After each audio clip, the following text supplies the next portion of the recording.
This is Jocko Podcast number 363 with Echo Charles and me, Jocko Willink. Good evening, Echo. Good evening. All commanders should consider the professional development of their subordinates a principal responsibility of command. Commanders should foster a personal teacher-student relationship with their subordinates. Commanders are expected to conduct a continuing professional education program for their subordinates, which includes developing military judgment and decision-making and teaches general professional subjects and specific technical subjects pertinent to occupational specialties. Useful tools for general professional development include supervised reading programs, map exercises, war games, battle studies, and terrain studies. Commanders should see the development of their subordinates as a direct reflection of themselves. Finally, every Marine has a basic responsibility to study the profession of arms on his own. A leader without either interest in or knowledge of the history, the theory of warfare, and the intellectual content of his profession is a leader in appearance only. Self-study in the art and science of war is at least equal in importance and should receive equal time to maintaining physical condition. This is particularly true among officers. After all, an officer's principal weapon is his mind. And that right there is a little excerpt from the Fleet Marine Force Manual 1, Warfighting, a book that was commissioned by General Al Gray, the 29th Commandant of the Marine Corps, and one of the most iconic commandants of the Marine Corps. It's one of the first manuals that we covered on this podcast. And what that excerpt describes is an approach that I have tried to take to study war, to study history, the theory of war, the history of war, the profession of war. And I've met some folks along the way who are also enthralled by the study of history and warfare. And one of the most knowledgeable that I've met is here with us tonight. His name is J.D. Baker. He served in the Marine Corps for 21 years as an infantryman, a sniper, drill instructor, senior enlisted advisor in a bunch of different billets, deployed to war zones around the world. And he's here with us tonight to share his experiences and lessons learned with us. J.D., thanks for coming by, man. Thanks for having me on. Let's get into it, man. You've got so much knowledge that I want to squeeze out of you, and we'll get to the end where we'll talk about how I plan to squeeze knowledge out of you. I got a whole campaign plan on how to do that. But let's talk about you, where you came from, how you grew up. So when were you born? 69, March 8th, 1969. And where? Huntington, West Virginia, right on the Ohio River, down on the southeastern side. So you could basically swim to Ohio and walk to Kentucky. That's a pretty good triathlon right there, huh? Yeah. The 3-state triathlon. So what'd your mom and dad do? My mom was a stay-at-home. My dad, he worked for a nickel plant, big industrial kind of area down there on the river. West Virginia, coal, nickel, all that kind of stuff. And my dad hated his job. He had to suit and tie, go into work every day, same kind of deal. And all he wanted to do was scout Major League Baseball. So he put applications out all over the place, got picked up by the Pittsburgh Pirates, and got to live out the rest of his life scouting baseball. Did he quit his job at the nickel plant? He just put in enough time to get retirement, as soon as early retirement. So it's kind of like in the military, you just do the 20 years. What is he putting on his application to become a major league scout? Don't you have to spend time looking at high schools, then maybe you get a community college, then you go to a regular college, then you get to go to be a scout for the Pittsburgh Pirates? That's a big jump out of the gate, isn't it? Yeah, it's a pretty big jump. My dad played college ball at Marshall, Okay. so he played a little bit of college ball. And in our household, if it wasn't white with little red stitches on it, my dad didn't give two shits about it. So basically, we were raised in a dugout, which was super cool for kids growing up with me and my older brother. So it was strictly baseball. He coached baseball, never coached us while we were playing Little League. My dad coached Babe Ruth. He coached some of the travel teams, stuff like that. Was he smart enough to realize that he shouldn't coach you? He didn't like little kids. Okay, well, that'll do it too. You know what I mean? He didn't want to be the one out there, clapping for little Johnny and Susie, telling them they're doing a great job. You know what I mean? He wanted to elevate, kids that are 13 and above. They kind of know that they know the basics of the game. Was he doing weird subliminal stuff to you when you were little?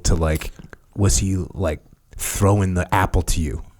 Oh, hey, Judd, you want an apple? Toss it to you real quick. We got to catch it to work on your hand-eye skills. I feel like I did that with my kids. I was doing all this weird kind of things. Well, the funny thing is both myself and my brother, we throw right, but we bat left. And I don't remember ever, it's kind of like learning to swim. Mm-hmm. I don't remember when I learned to swim, and I don't remember learning how to swing a bat. But both my brother and I both bat left-handed because in baseball you have an advantage. Mm-hmm. You're already facing first when you get done swinging, so you've got to drop.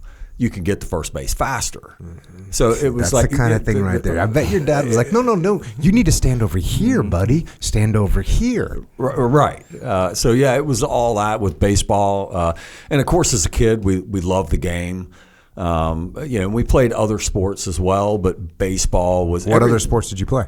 We played soccer. We played basketball. We play a little bit of football, but not as much. It was baseball. Now you played the other sports all the way through high school, or at some point did we focus and just go it's baseball, baseball, and baseball? It was pretty much soccer was mainly for the running aspect to be prepared for baseball season. Everything came off of baseball. Basketball, my brother wrestled because he wasn't coordinated enough to play basketball. He wrestled. I played basketball. Loved the game. Just a little thing here for the wrestlers out there. I got to say this. Jeremy Stevens, he's a MMA fighter. And a great dude, but he wrestled in Iowa, in high school and stuff.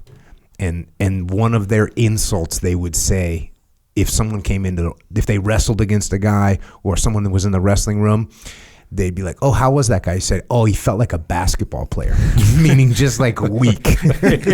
So when you say, I just got to throw that out there for the wrestlers because I can't let it go unchecked that you're too not coordinated enough to play basketball. So we wrestled instead. So I got to give some props to my wrestlers out there. Yeah, my brother on the wrestling team, of course, my older brother, and of course his wrestling friends would all come over to the house and want to, put the basketball player into a pretzel in the middle of the family room on a daily basis. The only thing I liked about it was when we sat at the dinner table, I didn't have to cut weight. Oh, yeah. And my brother is over there just lettuce, just shaking the water off, and I've got a big thing of pasta and just wolfing it down. So I always felt bad, for my brother in those aspects. But wrestling was huge in West Virginia. At Huntington High where we went to school, Coach Archer, legendary All-American wrestler, coming out of there. We had some other Ken Zeffalato guys, wrestled Pan Am Games. I mean, wrestling was huge, so it was. It was a real big deal, but I was just thankful enough that I didn't have to cut weight and and the wrestling practices were just brutal. I mean, my brother would come back. Basketball practice, he'd go shoot some hoop, man, play a little one-on-one. You know what I mean? It was nothing demanding. You know what I mean? You wear a little, back then in the 70s, those tube socks all the way up, little cute shorts, man. Yeah, little shorts, put on a tank top, man. That's what we're doing. Yeah, watch Larry Bird, Magic Johnson kind of stuff, and you played basketball. So I always the wrestlers that was next level. So did you play 3 sports in high school then? Or did you at some point just play baseball? Yeah, it ended up just being baseball. Your dad's plan came together. Yeah, and the other. What position did you play? I was a pitcher. How tall are you? 6'3". I went and talked to the Padres a few years ago. And, I don't really follow baseball super close. But when I was growing up, it seemed like everyone that played baseball was like a little Dominican dude or a little Puerto Rican dude, like little guys. And I went and talked to the Padres. Every one of those guys was a freaking giant human. Giant. And I was like, oh, I guess it's a huge advantage. I guess it's coming back now where they got some smaller players, but it's a huge advantage, right, to be a pitcher and be 6'3". Oh, yeah. And, I started out as a kid. I think I was 8 years old for my birthday. We didn't make a big deal out of birthdays. We just, run into mom and dad's room on your birthday and they'd have a present for you. And mine was a catcher's mitt. Because they thought, my dad was like, okay, he's going to be the short one, so he'll be the catcher. You know what I mean? My older brother, Tommy, he's going to be the tall one, so he'll be the pitcher. My dad was a pitcher. He's 6'3".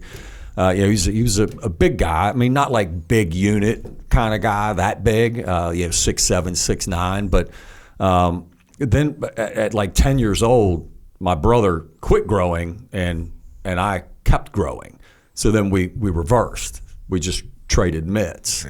So then my brother became a catcher, which I was thankful for because, again, as you can kind of see with the basketball aspect, a catcher that's a brutal job. But you control the field. You're the leader. You're the only one that can see all 8 players at one time. But, being a catcher, just, hot, sweaty, behind the plate, you're engaged in every play out there. And my brother was really good. My brother was a really good baseball player as a catcher. And then for me, being a pitcher, you're kind of like like a basketball player compared to a wrestler. You're you got to take care of the pitcher, and you know what I mean. He's special kind of aspect of it. So I didn't get beat up as much as my brother did. And how about school? Are you doing all right in school as far as like grades and everything? Do you care? Is it like no big deal? Are you getting into trouble? What's going on with your youth? Yeah, school pretty much terrible. Just terrible. The coolest thing in school was in the first grade. My first grade teacher was Mrs. Goheen. And Miss Goheen, cool thing about it is I'm friends with her on Facebook, even still today, which is like super cool with social media to be friends with Miss Goheen. And she made us do a book report. And probably the biggest impact she had on me was she let you pick whatever book. She didn't assign a book to make us read something specific. You got to pick whatever you wanted. I did my first book report on Babe Ruth with the New York Yankees. Obviously, we had a lot of baseball books in the house, just laying around everywhere. So she allowed me to write my first book report, and then just to have a love of reading. It doesn't matter what you read, just read. So after that, I always enjoyed reading as a kid, but I loved gym class. I liked recess. I liked to play. You know what I mean? Whatever the game is, it doesn't matter. I enjoyed playing a game, and my dad was always pretty. He was pretty liberal with the aspects of boys will be boys kind of aspect. But my dad was a mathematician, so he loved math. So, and I'm the complete opposite. I don't like math. I'd rather the liberal arts, the history, the reading, the books and stuff. So, we kept enough to play sports. So you got to have a 2.0 to play ball. So as long as you were above a 2.0, my dad was like, well, I'm good with that. You know what I mean? It's I wasn't honor society or holding candles, having photos taken in school. But I had a lot of fun. Great childhood. You got an A in recess, lunch, gym class, and fun. I like that. Yeah, I knocked it out the park in all those areas. And then, where I grew up, probably another big aspect of my life was at 8 years old, my dad sent me to camp. Now, this is a camp. It's called Camp Walla Watoula, and it's in Millboro Springs, Virginia, Bath County, on the Cow Pasture River. My dad went to this camp. And it's kind of like Hogsworth, like the Harry Potter stuff, where they would take us to the train station in Huntington. You'd have your big luggage, and you'd get on a train, and we would take the train to Clifton Forge, Virginia, and the counselors would pick us up from the train, throw all of our luggage in there, and take us out to Camp Walla Watoula on the Calpasture River for 7 weeks, living in tents. And it was like, I loved camp. Hunting, you shot 22 rifles, you shot bow and arrow, canoeing, swimming, horsebacking, orienteering, leaf identifications, knot tying, all these kind of things. And it was, at Camp Walla Watoula, and I had to beg my parents to go at 8 years old, because normally you had to go when you were 9, but my older brother went. And when we went to go pick up my brother and I got to see this camp, I was like, oh, this is it. Like, so we would spend 7 weeks every summer on the Calpasture River at camp, which had a huge effect on the rest of my life. I mean, going into the Marine Corps was like going to camp.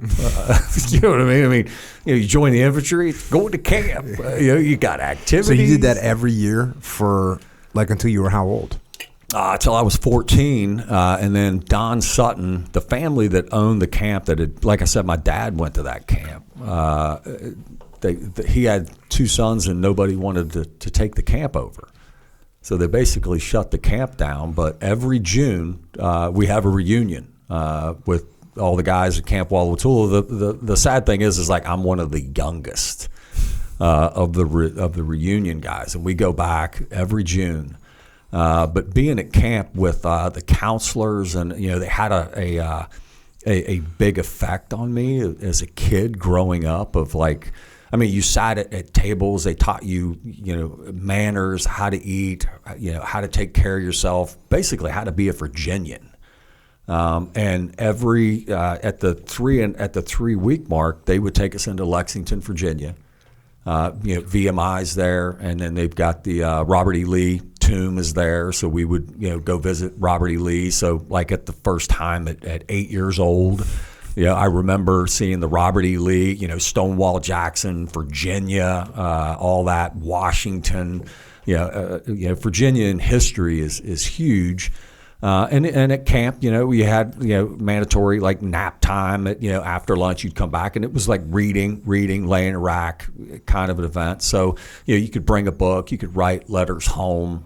The letter writing really didn't go very well. I think my mom still has the first letter I wrote, and it was like, "Dear Mom and Dad, having a good Judd," and that was it. You know what I mean? And but yeah, that aspect of growing up and seeing mentorship of like the counselors that came into the camp, and they mentored us at a very early age, and seeing kind of like what right looked like for growing into becoming a man was a huge aspect. That was an all boy camp. All boys. Yep. There was a all girls camp right down the river called Camp Mont Shenandoah. Still exists today.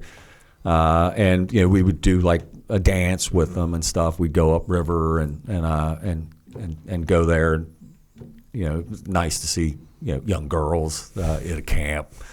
So it was fun, but yeah, I mean the Calpasture River is a part of my life. I mean I've got, when I die, I want to be cremated and my ashes dumped in the Calpasture. We go every year. I mean I love the place. My wife and I, Tracy, we were married in the Calpasture River, like standing in the river. That's a huge tie to me. Is that river and that part of my life. How far is that river from where you grew up? Probably about 3.5 hours. 3.5 hours, 4 hours, just over the Appalachia. It's on the West Virginia border in Bath County, Virginia, up in the mountains up there. Beautiful part. So were you on track to like go to college and play baseball? Were you good enough? Were you like, what was going on with that? Well, the good thing is I had my older brother, and so I could kind of like watch what he did and see his mistakes and try not to repeat, because you got to go home and deal with my dad. So my brother went to WVU, He was going to try the college thing, and My brother was a lot smarter than I was, but still, he couldn't figure out that you have to go to class to like get a grade. Did he get recruited for baseball? Was he playing baseball there? No. So he just went. Yeah, he was just going to college. So despite the efforts of your dad to turn you guys into baseball players that could play in college, he didn't play in college.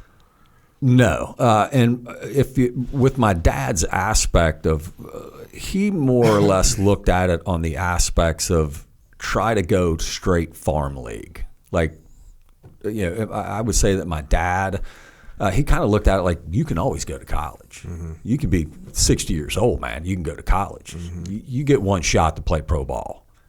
And you know what I mean? And you try to get in, if you can get minor league kind of aspects. He always worried about like a college coach, you know what I mean, of their pedigree. I mean, they can ruin a guy because in college coach, he's there to win. He's going to throw you. He's going to work you as much as possible because that's his job.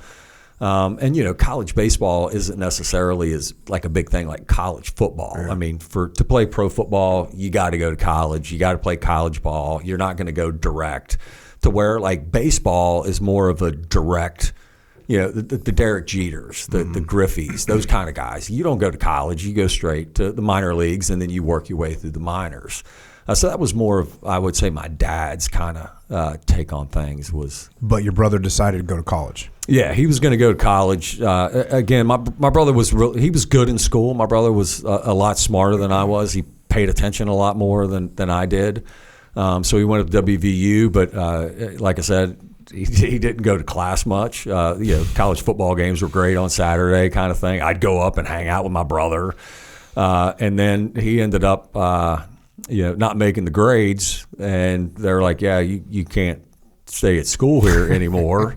So my brother, he joined the Air Force. He's like, yep, well, my dad's like, yep, not don't want to hang out in the house here. Let's come back. So my brother joined the Air Force, and when he joined the Air Force, he was worked on C-130s, crew chief stuff with C-130s. He was out in Diaz, Texas. It seemed like a pretty good gig for what he was doing.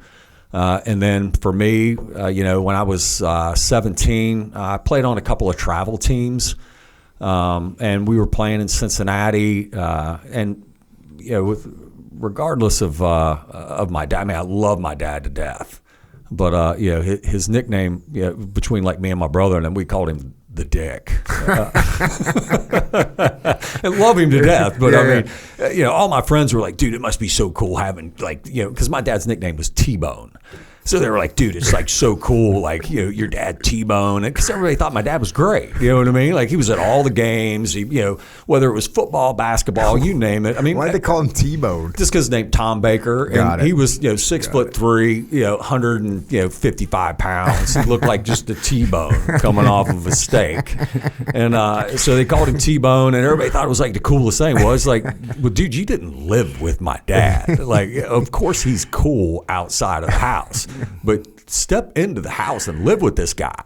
And again, it was great. My dad was. He was funny, humorous. I loved him to death. But we came back from playing in Cincinnati, Ohio, and I was throwing in a game. My dad and I kind of got into it a little bit at the game, and I was like, I'm done. You know what I mean? I'm done. I came back. I went straight up 17. Went to the Marine Corps recruiting office. How'd you hear about the Marine Corps? I had a buddy of mine. Actually, I had quite a few friends of mine. Out of our class, there was a lot that went in the Marine Corps. Rick Shank was one of them. His dad was a Korean Vietnam vet. He was an Army Ranger guy. But there was a lot of us that had looked at the military in a blue collar town like Huntington. It's a way out. You know what I mean? So you get a lot of folks that join the military to get out. You know what I mean? Like there's something bigger out there. And again, like I said, I loved camp. And I don't have to like Those recruiters, man, they Yeah. were licking their chops when you I showed was an up. idiot. They're like, "Oh, you like camp? We got camp for you, Oh, son. yeah. It's called boot camp. You're gonna love it." Yeah, and and they've got activities, Tents. and they got tents. Yeah. They give you all this free stuff. You get a gun. So yeah. I mean, I was like, when I came in there, I was like, telling the recruiter, I was like, hey, I've got to be infantry. And he's giving us the look like, oh, that's going to be a difficult one to get. You know what I mean? Like, because we didn't really know a lot, and and of course I can get you guaranteed infantry. You know what I mean? If you score high taking enough. care of Oh you. yeah. I'm thinking like this guy's the heat, like he's hooking us up until I go to boot camp. You know what I mean? And but then I'm 17, so I got to get a signature. So you're 17. You're 17. Are you done with high school? Or No. I still have my senior year to go. So I was like delayed entry. Okay. But I had to get my mom to sign. And what'd Mama say?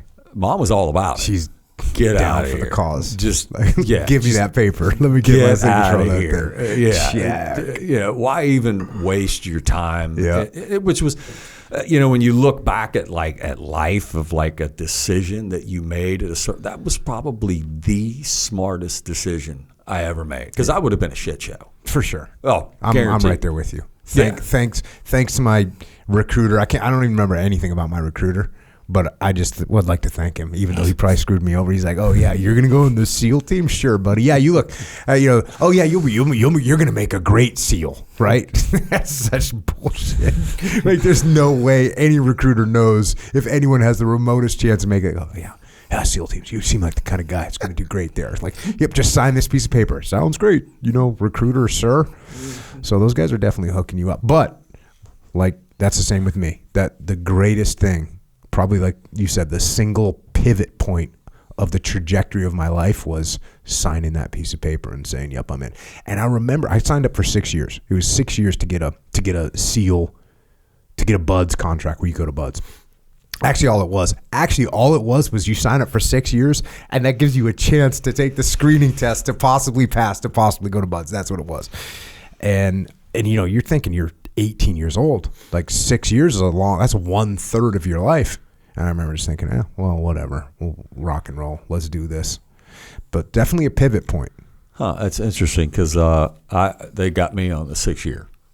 But they gave you infantry? Yeah, I mean, guaranteed. Guaranteed infantry. Yeah, guaranteed. I wonder how many bonus points he got for that little recruiting. So you roll in there, you enlist.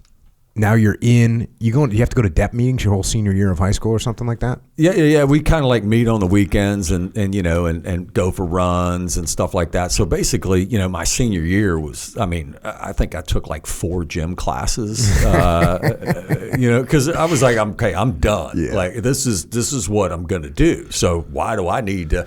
And of course, did you even play baseball your senior year? No, I quit everything. My dad was not happy. I was going to say. Yeah, it was. But he looked at it as, I don't think my dad was like a big fan of me making that decision of going in the Marines. But when I remember he took me down there to the recruiting office to drop me off, because I shipped like 3 days after graduation. Dang. Like the recruiter was standing at the graduation. So when I walked across and I got the piece of paper, how they got to like take it to make copies. Yeah, he's there. He's there. But yeah, let me get this in the Xerox machine, son. Well, the funny thing is, there's like 6 other of my classmates that are just as stupid as me, and we're all going to boot camp together, which that's awesome. Kind of made it fun. Yeah. Yeah, so I had like Ricky Shank and Kerry Nessel are like literally in the same recruit platoon as me. No kidding. Yeah, so it was kind of fun to where when you're seeing the drill instructor kind of, give them a ration, and you're over there trying not to laugh, but like what's going on, and then they're doing the same thing to you. So it was kind of nice. Like I said, it was kind of like going to camp. You know what I mean? I had some of my friends there that I'd known since, I grew up with them. And there was so it was cool to have a couple of guys that I went to school with and ran around with a lot in my recruit platoon. But I didn't realize, and we were all guaranteed infantry, by the way. They don't make them smart coming out of Huntington, West Virginia, and the recruiter is probably just he's loving it. So until we they're announcing like your military MOS at the end, the senior drill instructor standing up there, he's like, Baker infantry. You know what I mean? He's like, guaranteed?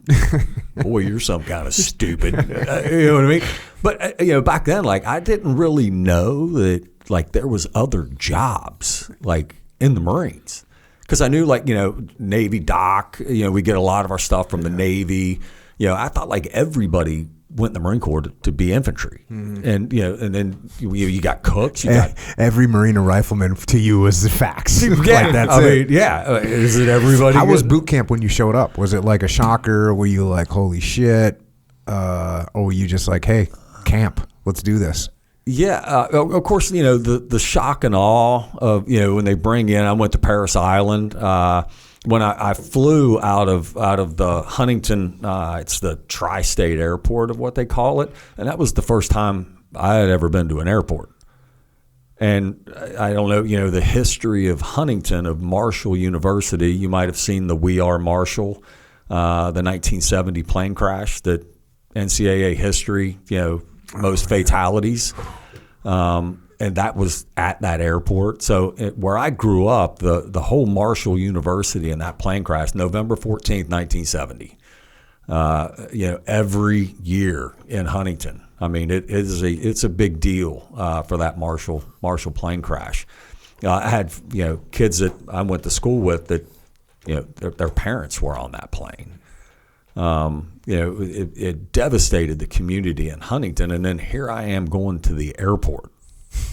And I was like, why can't we just like take a bus? It's South Carolina, man. You know what I mean? Like, can we just So it was one of those props that's got like the little curtain that the pilot like puts luggage on, and then he takes the curtain and whips it over there to the side, and you know what I mean? And that almost stopped me from going to boot camp. I mean, I was like, this is ridiculous, man. Why are we flying? And so I got down there, and then they bring you in at night. So you don't really know like where you're going, and it's coming on to Paris Island. And of course, you hear all the mystique of Paris Island, and of course, you remember Full Metal Jacket had just came out when you and I were in high school. So of course, that dude's like a stand-up comic. You know what I mean? That movie was hilarious. You know what I mean? And I'd probably say that with the drill instructors they're stand-up comics. I mean, some of the stuff that they do is just. It's Saturday Night Live, but it's like 18 hours of Saturday Night Live a day, and you're getting the end of the joke. You're the butt of all the jokes. You're the butt of all the jokes. But it was still, it was the shock and all. But then once we kind of got into the rhythm of boot camp, then with the drill instructors. So what year is this? Is this 87? 87. Yep, June. So could have waited till the winter time to make it a little bit more pleasant down there. But so we ended up there in June, graduated in August, 3 months down there.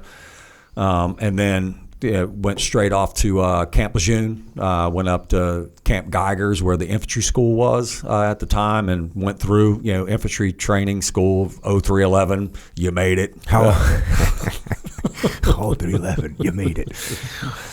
How was that infantry school? Again, kind of looking back on, I mean, it's so many like new Marines coming in that you don't really like get a lot of that individual education. How long was the school? I think it was like 10 weeks maybe. Did you have Vietnam guys teaching you, or not really? Some of the older, like the E7s and E8s that were there, were Vietnam era guys. But like what you would call like the troop handlers are more like the corporals and the sergeants kind of. So those guys had come in like the early '80s and were there. But the senior folks, they were Vietnam era guys. Did you think you were going to war at some point? Yeah, no. I mean, it never really even like crossed my mind, at the point, when, like I remember I listened to you when you had like, when you had Dave Burke on and you were talking about like the Top Gun when like we grew up. I was more of the John J. Rambo kind of like being John Jay kind of turned me on more than like Tom Cruise. Oh yeah, for sure. I mean, I couldn't relate to Tom Cruise. Yeah, I wanted like the green Odie green jacket, wear jeans, boots, get a big knife with like a compass on the top of it. You know what I mean, with matches in it. And, I wanted to be John Jay. Those aspects of it were pretty interesting. Did you have like a global perspective of the world and think, well, it's the Cold War's going on, this could kick off. Did you have any thoughts like that? Yeah, no. Yeah, I was going to say, because I joined in 1990. Now, what changed for me was that the Gulf War was starting, right? So when I came in, it was like, oh, we're going on. And I remember watching CNN, and CNN is saying there's going to be something like 30,000 casualties in the first 48 hours on our side. And I was like, oh, bro, we're going. Like, I was thinking, it's on. I'm going to get some for sure. And then once that was over, it seemed like well, I'm going to be doing some kind of secret shit's going on. Like the SEAL teams. Come on, we're doing stuff worldwide all the time. There's secret missions going on. I'm obviously going to Vietnam and fighting whatever, John J. Rambo style for that stuff. But going to the Marine Corps, 1987, the world was pretty peaceful at that time. Yeah, in the Marines, we had one of the corporals that was there that was at the infantry school. He was a Beirut guy. Like back then, like Beirut was which was huge for the Marine Corps. That incident, and so that was kind of Beirut and Grenada were pretty much like the only two things. And if you weren't with a specific one battalion, then everybody else in the Marine Corps, they just had the overseas deployment ribbon with the good conduct, and that's it. You know what I mean? There wasn't any salads hanging out. Except for the Beirut guys, and then I would say that my first battalion I got sent to was 2nd Battalion, 8th Marines, and it was on Camp Geiger. And all I did was put my sea bag on my back and face to the right, and we just walked down to the 8th Marines barracks, and it was open squad bay. That's where your first assignment was? Mm-hmm. Yeah, it was 2nd Battalion, 8th Marines. That was on Camp Geiger. It was 8th Marine Regiment was on Geiger. Everybody else was on main side, Camp Lejeune, and Geiger was open squad bay.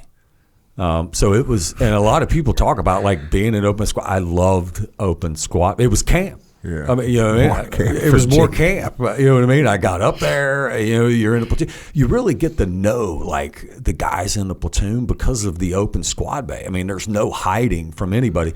It's not like at the end of the day, you go to your barracks room and you shut the door and it's just you and one other guy. And the open squad bay, people can walk through at any time. It's all your stuff's exposed. You get a foot locker and a wall locker, and that's it.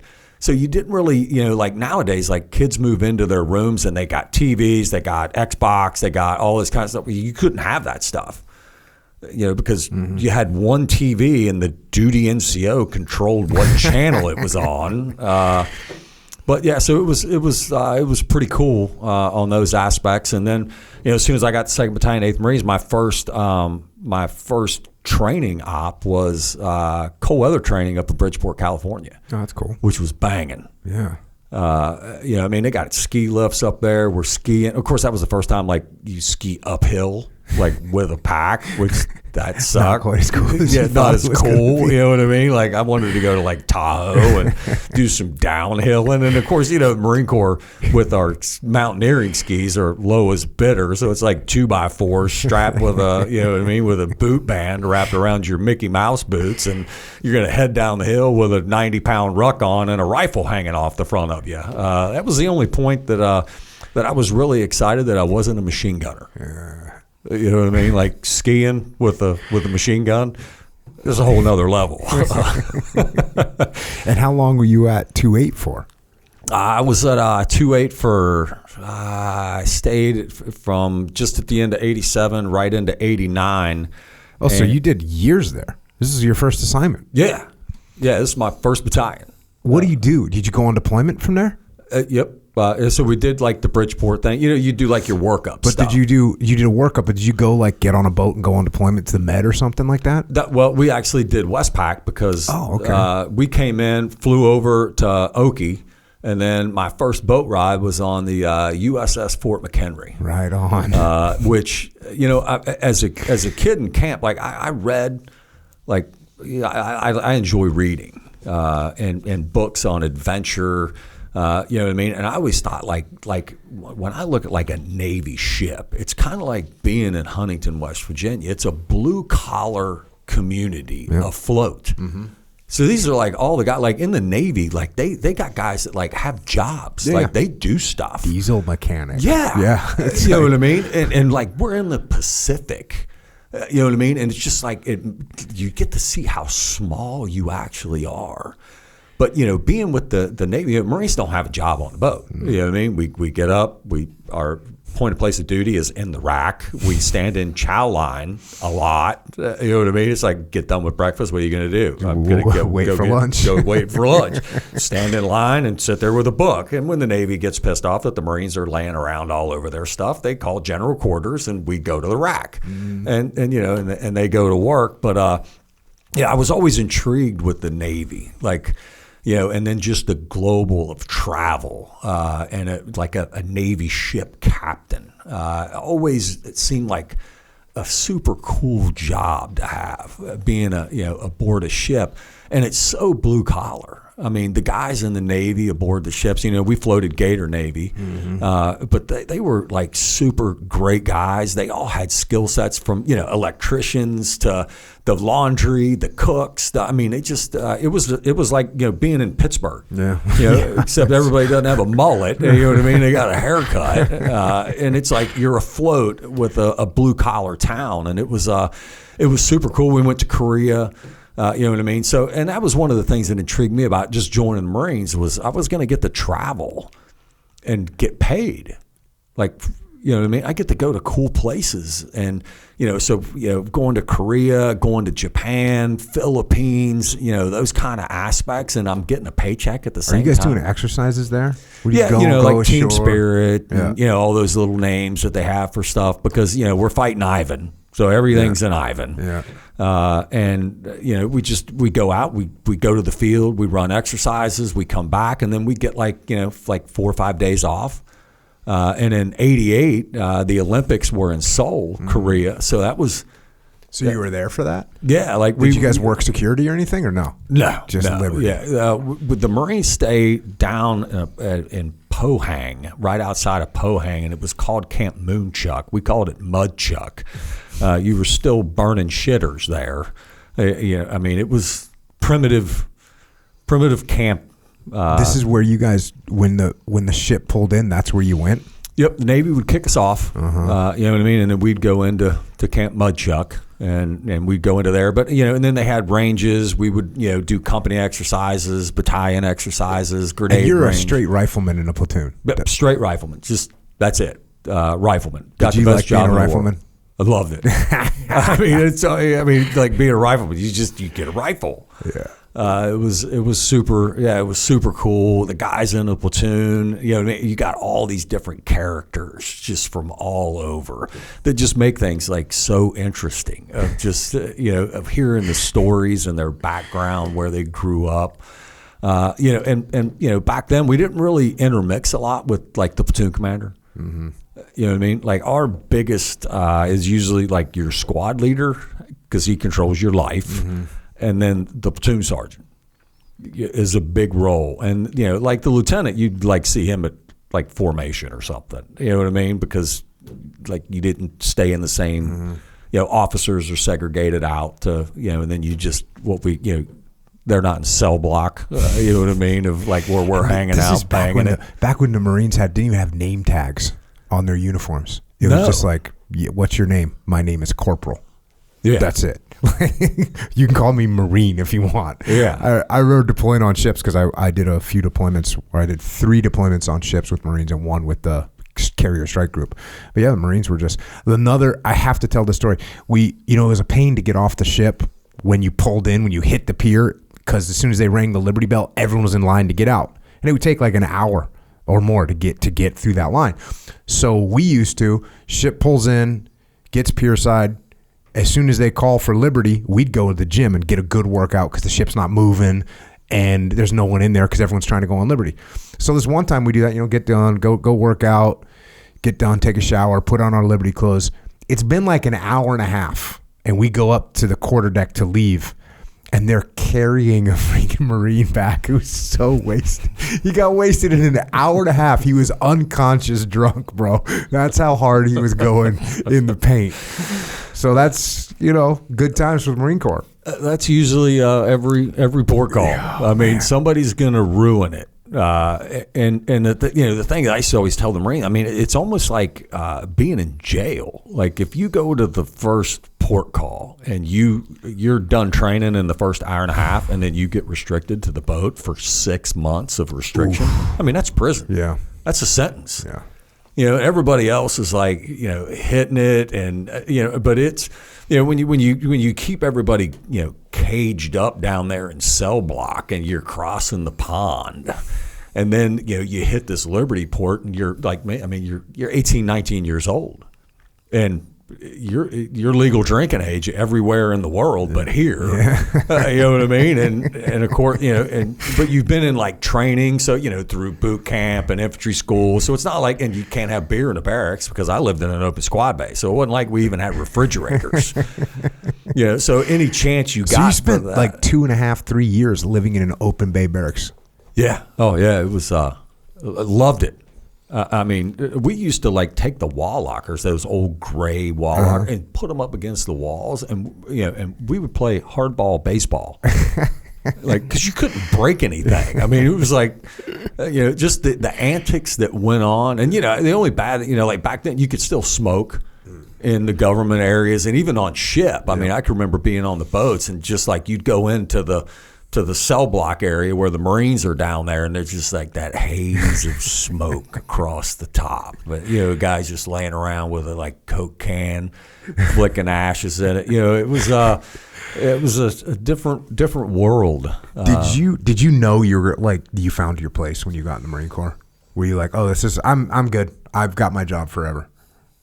Yeah, yeah. I mean, it was. Like, I'm going to just go to camp for the rest of my life. And the funny thing was, when you talked about Al Gray. So this is 87. He became the commandant while I was in boot camp. So, I mean, you talk about just a different kind of guy of Al Gray. I mean, is what a lot of us consider the second enlightenment of the Marine Corps. And this guy is all about education. He's all about, he wants a university. I mean, I give you probably the coolest story of Al Gray. I met him in 89. 1st Battalion 6 Marines were looking for folks to do contingency operations in Panama. Noriega was running the joint down there. So I left 2-8, joined 1-6 to be able to go do contingency operations in Panama. You know what I mean? I thought Panama, triple canopy jungle, it's got to be cool. I mean, and it was just another experience to be able to. So I went to 1-6, and I was down there, and we stayed at the Rodman Naval Air Force Naval Base down there, right on the canal. They had the Howard Air Force Base that's down there, and then the Marines operated out of what was called the Arahan Tank Farm. It kind of looked like if you flew over top of it, it looked like a golf course cut in the middle of the jungle. Well, it was all like the tanks for refueling coming through the canal. And just seeing the Panama Canal was like the greatest engineering like I had ever seen like before, because it used to be the Panama Path.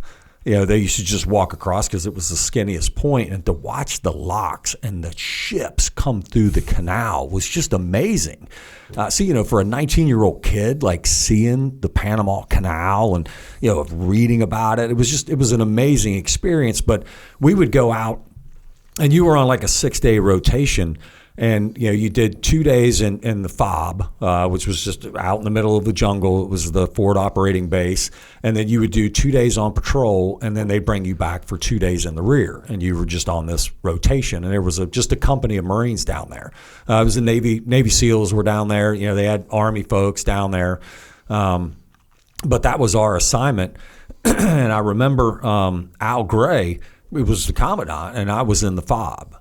and I'm sitting in the fighting position. We had fighting positions around there, so I was manning the fighting positions. Me and one other guy, and the heat tab's going down. It's getting dark, and we kind of can see like this entourage of people milling about the area, and it just not making too much sense of like who is this? Well, next thing you know, this older guy. I mean, it's dark out. I really don't know who it is. He hops down in the fighting position with me.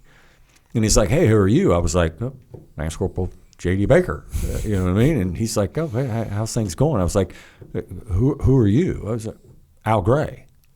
And name sounds familiar. You know what I mean? Because Al Gray was just Al Gray Marine. I mean, that's just how he went by. And he was a prior enlisted. Infantry, made it all the way to sergeant, and they thought he'd make a good officer, so they sent him to OCS and made his way up through the ranks from New Jersey. He was a baseball player. So he started asking me, of anything going on, just ask me, like, who are my parents? Like, what's my dad do? What's my mom do? Kind of like the stuff how you and I, when we first got on, just started asking me those personal questions. And when I told him about my dad with baseball, he was like, he like lit up. Like, because he was like, I played semi-pro baseball up in New Jersey. He was called the Pelican Pounder. He was a hell of an Pelican Pounder. Yeah, he played for the Pelicans. It was a semi-pro team up there. And he literally, years later, I was up at his house in Alexandria, and he's showing me the front page picture. He had the clipping, Pelican Pounder, Al Gray, which was pretty cool to see. So he was a big baseball guy. And for me being an E3, I was a Lance Corporal at that time with the Commandant of the Marine Corps. I've now had a relationship with that guy for 35 years. Which was just amazing. He was just a different. How did you stay in touch with him after that? Or did you reconnect with him later? He's always been around the Marine Corps. Like, Al Gray has for sure. Yeah, I mean, he's just one of those guys, like, we could be sitting in here doing this podcast, and next thing you know, he'd just show up. I mean, because that's how he was as like a commandant. He didn't tell people when he was going places. I mean, he just, his career, he was the first one to just take his official photo in camis. The kind of guy that he was that really had a big effect on me was when he was the Commandant of the Marine Corps. On the weekend, he was out front of his Commandant's house at 8th and I, down in Southeast DC, and he's out doing the gardening at the front of the house. And this elderly black woman that lived down the street was walking by, and she was, stopped and said hello. And, Al Gray was like, "Hey, how you doing?" Didn't say like who he was. She just thought he was the gardener. And she's like, "Man, I've lived here in South DCC my entire life, and I've always wondered what it looks like on the inside of that house." So Al Gray was kind of like, interesting. So he goes to a staff meeting on Monday, and he's like, "I'm having a garden party, and I'm inviting all my neighbors."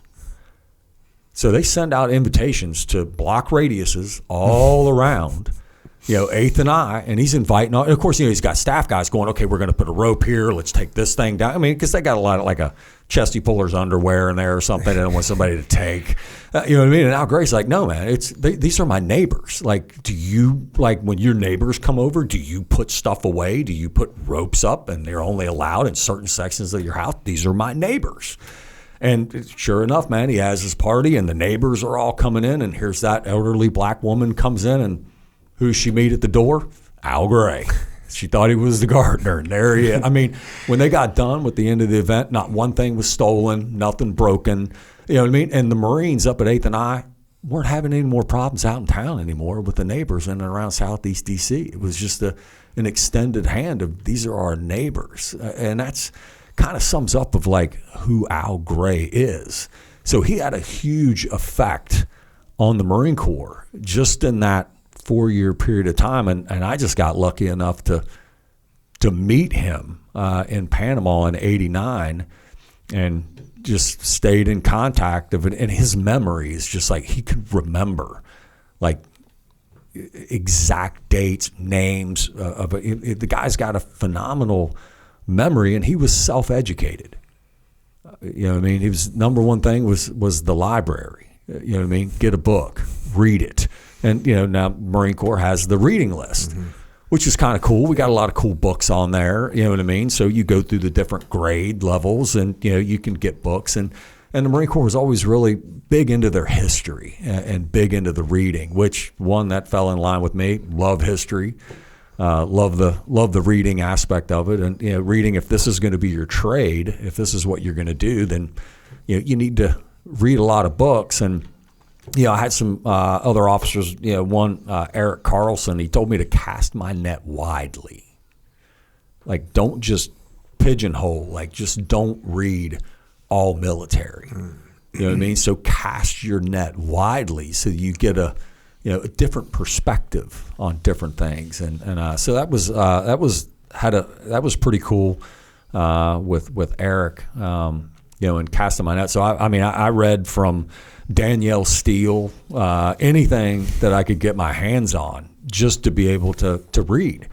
And the imagination, Rudyard Kipling, Henry David Thoreau. I even read some theoretical physicists, the Quark and the Jaguar, which was like, that'd be a cool job to be like a theoretical physicist, just like sit in a room like this and I just think for 8 hours of stuff and go back. But that was pretty cool. Where were you when the invasion went down in Panama? We were the invasion. We were back stateside because we were rotated in. You went down on a 90-day tour. You did a 90-day and then rotated back. So that was in '89. But that was also I was a fire team leader. So that was like my first go around being a fire team leader, and that was probably my first realization. Even though like nothing happened. Like we didn't get any gunfights while we were down there. There was events that were taking place. Just me personally, I didn't have any events. But when you get issued live ammo and you take the BFA off, you know what I mean? It got real. Like then I was kind of like, okay, this isn't like camp anymore. Like, you know what I mean?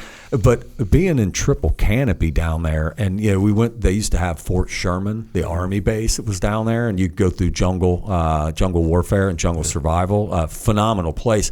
When they take you down there, they got like this little zoo that like show you the animals that you can encounter while you're there, dude. It wasn't the Panamanian Defense Force that we were scared of. It was the creatures in that jungle. When like seeing like the anaconda, you know what I mean? I was like, that's a big snake. I was lucky when I was at SEAL Team 1. We were like the designated Southeast Asia team, and so we were supposed to be ready for the jungle. And in our platoon workup, getting ready to deploy, we went and did like a month in Panama. We went to that zoo, all that stuff. Went to that Army jungle survival training. I don't know if we went through like a full scope. It was like a day and a half or something like this. They're showing you what to watch out for and all that kind of stuff. But it was awesome.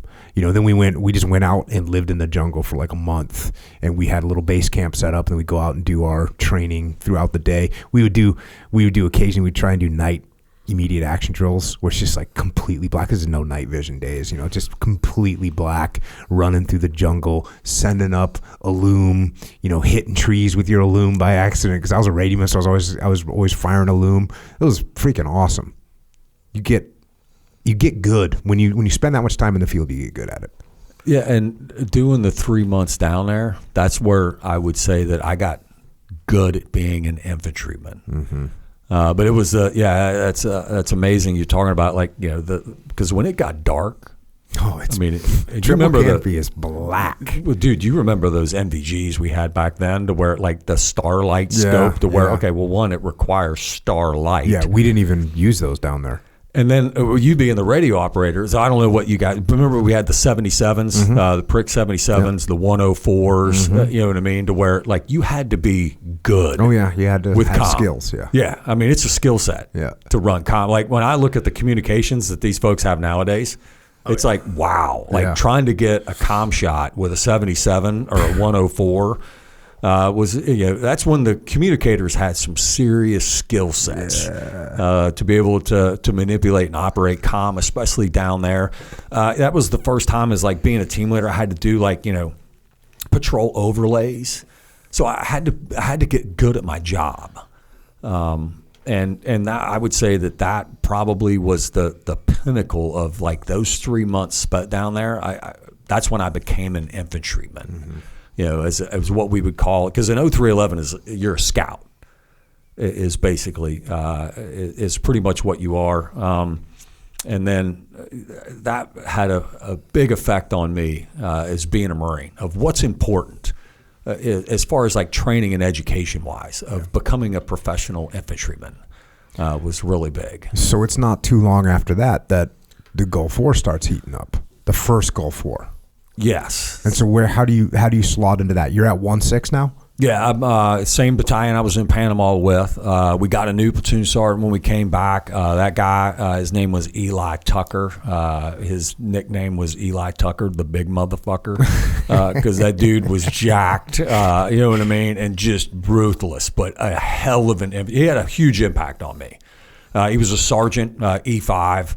But that guy, when you like, if you look up Marine infantryman in the dictionary, it's Eli Tucker is in that book. He's just a phenomenal guy, both up and down the ladder. He pulled respect from the officers as well as any enlisted in that battalion.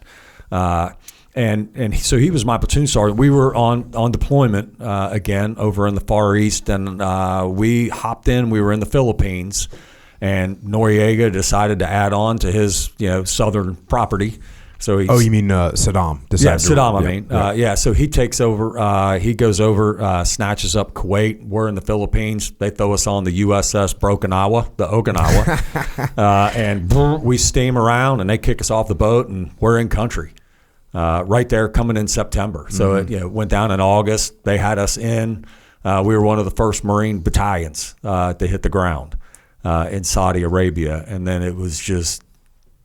So did you stay there the whole time? Yes. How long were you there for? Like 7.5 months. Damn. Yeah, it was terrible. It was living in a tent in the desert, basically. We didn't even have the tents. We had those radar scattering nets kind of things. So you just in a poncho. Yeah, we were just for how long did you live like that? We were out there for like over 7 months. Yeah, it was terrible. And you had to have a cot, those little green cots, because the desert sand was just so hot. But the cool thing was about the battalion, we kind of talked about it earlier. My battalion commander was Lieutenant Colonel Jones, and his initials were TC, so we called him Too Cool. And Jones was a phenomenal battalion commander. Jones, he was the kind of guy that he knew everybody in the battalion. He knew where you were from. He knew a little bit about you. He was very personable. Mm-hmm. And that was almost like every Marine battalion's, their leadership were all Vietnam vets. So they knew what was important, of what we needed to know. There wasn't, and then you go up to the regimental level, and then you've got Al Gray as the commandant. You got Stormin Norman Schwarzkopf, you know what I mean, Army commander, and then Joint Chiefs, you got Colin Powell kind of run. So it's almost like the stars have aligned.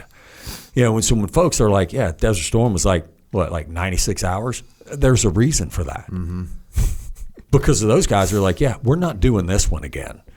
And I mean, when we were, it was a long wait. That was a. And what are you doing while you're waiting? Just training every day, prepping, getting ready. Yep. Trying on your gas mask. Trying on your gas mask again. Trying on your gas mask again. Were you guys hearing this casualty thing that I saw on CNN? Like, hey, there's going to be mass casualties. Were you expecting that? Were they briefing you on that? Yeah, they actually flew in a whole bunch of replacements. Right prior to the ground war kicking off, and we're like, what are these dudes doing here? You know what I mean? And they're like, oh, these are the replacement guys. You know what I mean? Of coming in. So, I would probably say like I got really sick of the gas mask. But when they show you like photos and stuff of like what people look like with blister agent and like that was a real threat. Like everybody was like scared for those aspects of the chemical mines. And our battalion, we had the mine belts of blowing the mine belts that were out there, which was interesting within itself. So that was your mission? Yeah, well, we had to get through those mine belts first. So there was 2 big mine belts. So we got everybody's mech'd up, and you got the lines that can shoot over the back of the Amtraks and detonate, and then it give you a kind of a lane, kind of a thing to go through. Some of them worked, some of them didn't. So we had tanks that were there with us. The tanks that were attached to us, I remember their call sign because it was Public Enemy, which was like a super, like if you're going to be like a tank guy, that's a great call sign, like Public Enemy. And those guys would come through and push the plows, and just the air power, the amount of support, and being an 0311 like on the ground, I felt like I didn't even need a gun. I mean, the kitchen sink was being thrown at these folks. I mean, they were just, it was all on. It was like a live fire exercise. So when it kicked off, what was your platoon's mission? Breaching, getting through, and then they had, like, on the other side of the mine belts was defensive positions for the Iraqis. So we all had certain objectives that we kind of had to hit. And, just to get through the mine belts, they thought it would take like days for us to get through the mine belts, not a couple of hours. Mm-hmm. And then we had the Army's Tiger Brigade that was following up. They were the ones that were going to do the big left hook going up into Iraq. I'd never seen so many Bradleys, M1 Abrams, because remember, that's when the M1 came out, the Abram, which that's a badass piece of gear. For sure. And so we did the mine belts. They broke left. They start heading up to Iraq, and when we hit the objectives for our company objectives. And so these are like little Iraqi positions. These were your company objectives? Was like little pillboxes or whatever? Yeah, if even that. I mean, they had been sitting out there for we had these extravagant, like what we thought we were going to encounter, and then what we actually encountered were not the same. Like some couple sandbags and a dude with an AK? Yeah. I mean, and they were like in living quarters. Like they had been out there so long, just like us. Like you're just trying to make your life comfortable. Uh-huh. So get some plywood, you know what I mean? Dig a hole, put it over top of it, you know what I mean? Make a nice little area. You can brew up ramen, you got your coffee, that kind of stuff. They're just basically out there living. And the frontline troops weren't the Republican Guard guys. Mm-hmm. They had those guys behind them to make sure that they didn't run away. And so as soon as you start coming through, it's basically we hit them and just they were white flags. Oh yeah, I mean because they were like, oh my God, they're here already. Their coffee pot was like still warm. You know what I mean, when we rolled in.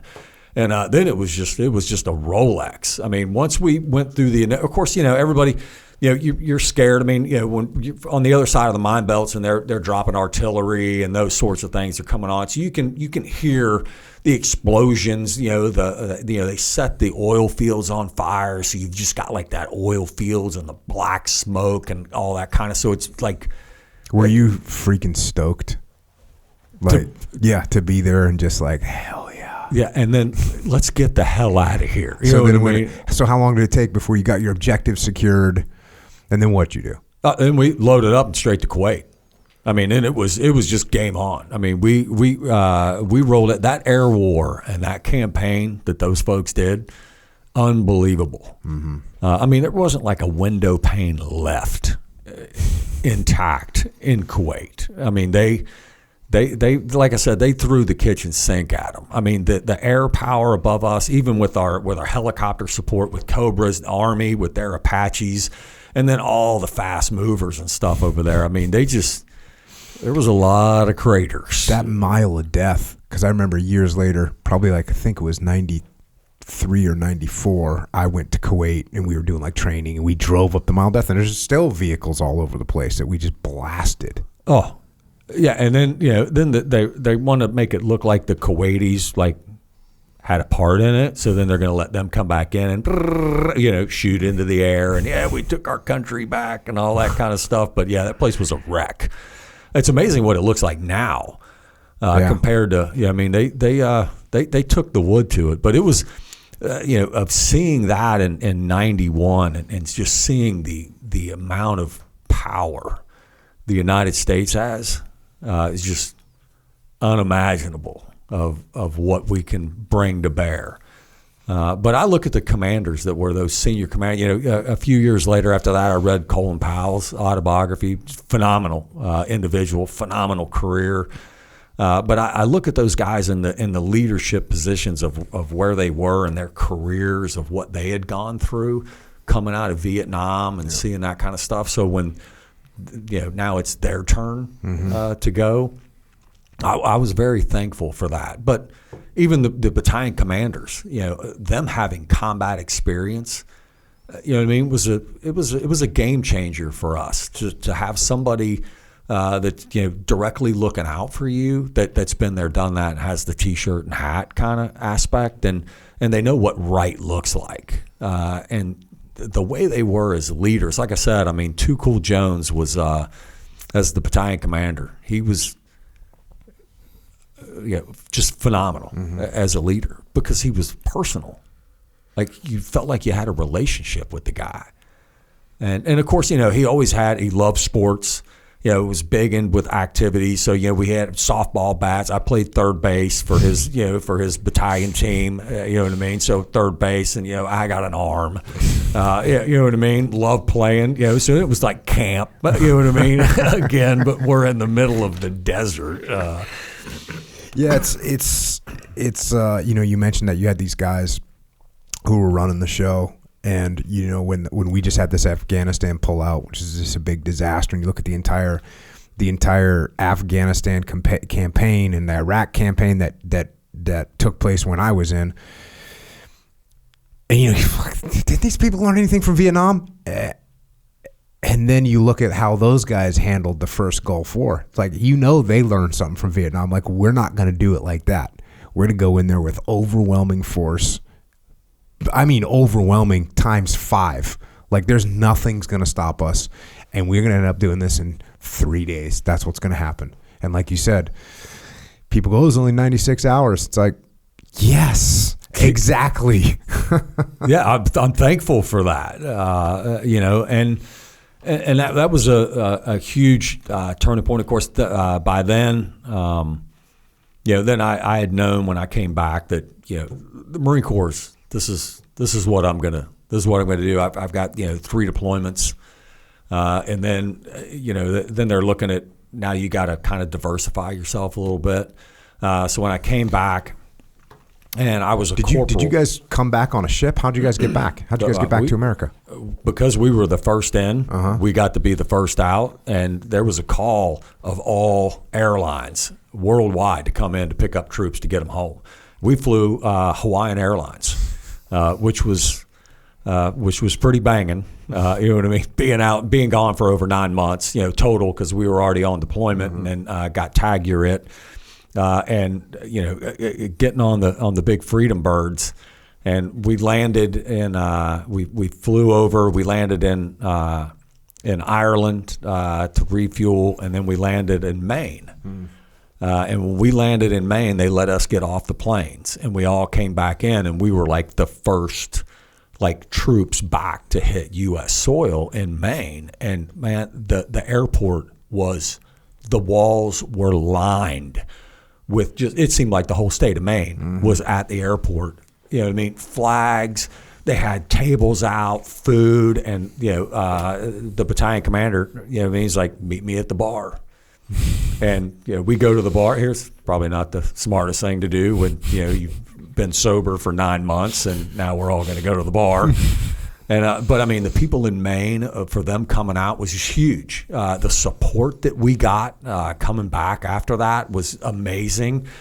So we're there. They refuel. They put us back on the bird, and the stewardess just had to lock themselves away, because you got a bunch of stupid Marines that have had a lot to drink. They got the little no smoking lamps coming on. Dudes are burning cigarettes. There's no shits given. We get down to Cherry Point, and the band's down there. I mean, they're throwing 12 packs and beer on the back of the 5 tons. We're going back down to Lejeune. It was a great homecoming to be able to come back, and it was phenomenal. For that experience, and then I had to decide of what I'm going to do next. And yeah, I had one of my best friends, Doug Barry. He lives just up the road here in San Diego. We were together in 1st Battalion, 6th Marines, and we both went over to await orders to go to the drill field to become a drill instructor. And just because, I'm in the Marine Corps, like the DI is a very iconic for sure. Figure. But the bigger reason is back then, you only had to do 2 years on the drill field. But if you went recruiting, you had to do 3. Well, the only thing I knew was I did not want to be a recruiter. Like that, God bless them. We've got the school right here at MCRD for Marine Corps recruiting, and the guys are great at their job. The Marines put on the uniform, the way they look, the way they recruit. I mean, we can propaganda with the best of them out there. Sure. And so I wanted to go do the DI thing, get the funny hat. Plus, it would be fun, and it was. It was how long? So how long is drill instructor school? It's like 3 months. It's kind of like you're going through boot camp, but you got rank. Mm-hmm. I imagine though they must be like even harder than boot camp in some ways because you got to be so like perfect with everything. Yeah, and it's learning like the drill manual verbatim. It's from the mannerisms to just the command presence. They teach you that? Can they take a guy that doesn't have any command presence and they teach it to him? Oh, yeah. I mean, you're going to stand out there and yell at a lot of trees. You know what I mean? Just like if you ever go down there and you like watch DI school and they're going through DI school, you'll see dudes like, what is he doing yelling? And then he's just at a tree. Well, he's doing what's like called a teach back, where you have to verbatim, you know what I mean? Like go back through for the different moves of drill. And then, from your mannerisms, how you dress, how you look, your professionalism of coming in it's a difficult school. The uniforms are just, that's next level. Because I wasn't like the best uniform guy. I wasn't. Like I didn't even own dress blues. Like because you had to buy them back then if you wanted them, and I was like, why do I want to buy them? You know what I mean? I like the alphas, the greens. Mm-hmm. So I just had alphas. I never had the blues. They didn't issue them to me, and you know what I mean? I'm cool with that. I didn't join to get dress blues. I joined for the camis and the rifle, free ammo, that kind of stuff, travel the world. So when I got there, the uniforms were difficult. The PT was really good, but it was more of the structure of everything that they do to you at DI school. You can use it when you become a drill instructor. So they're going to do stuff to you that then you can turn around and like what? Like on the training schedule of probably the biggest misconception of Marine Corps and boot camp is everybody thinks it's like hands-on. Like, you're going to get beat. They're going to put their hands like physically? Physically, you know what I mean? And you learn there that, you don't have to hit them to hurt them. You know what I mean? It's a one arm's distance. Nothing has changed. If you need to put your hands on somebody, then you've lost leadership. You know what I mean? If you have to go to the physical force. But, just in your mannerism and the shock and awe of just the voice can just intimidate people is mainly your voice. The smoky brings a lot to bear. And then just your physical fitness level. You know what I mean? Because as a recruit, you're like, does this guy like sweat? Like this guy doesn't get tired. I mean, these guys are just animals, and it is. It's a lot of hard work. It's a lot of long hours, but it is very rewarding when you get the recruits of coming in, and it's fun. Because now you're like a live character on Saturday Night Live. I mean, some of the stuff, that's why you got the big smoky. It's so you can drop it so they can't see you laughing. Because, some of the stuff that you see that recruits do, I was like, I'd be with some of the other hats, because that's what you call a DI hat. And you'd be with one of their hats. It was like, dude, there's no way I was this stupid when I was here. And you're like, yeah, you were. You were just as dumb as these kids are that are coming in. And they just do funny stuff. And then as a drill instructor, when you get these kids on the yellow footprints, and then in a 3-month period, when their parents come down for graduation and you're marching them up there and it's Parents' Day, Thursday afternoon at Paris Island, and all the parents are excited to see their kids. Excuse me. And when the parents have to come over and ask you, like, which one's mine? You know what I mean? You're kind of looking at them like, dude, you've had that kid for like 18 years and you don't know which one's yours. You know, the transformation when they get to go out with their parents. The drill instructors get to meet the parents that night when they bring the kids back to the squad bay. And the parents are just like, how did you do this in 3 months? He's saying, yes, sir, yes, ma'am. He's holding doors open, like he's sitting up straight at the table. You know what I mean? Like what you all did to our son is just incredible. It's a great weight loss program. You know what I mean? Like folks show up, you know what I mean? They look like a sea bag with lips, chewed up bubble gum, and you know what I mean? 3 months later, they're fighting lava monsters. I mean, they look like they're straight out of 300. And so that's very rewarding of seeing some of those kids.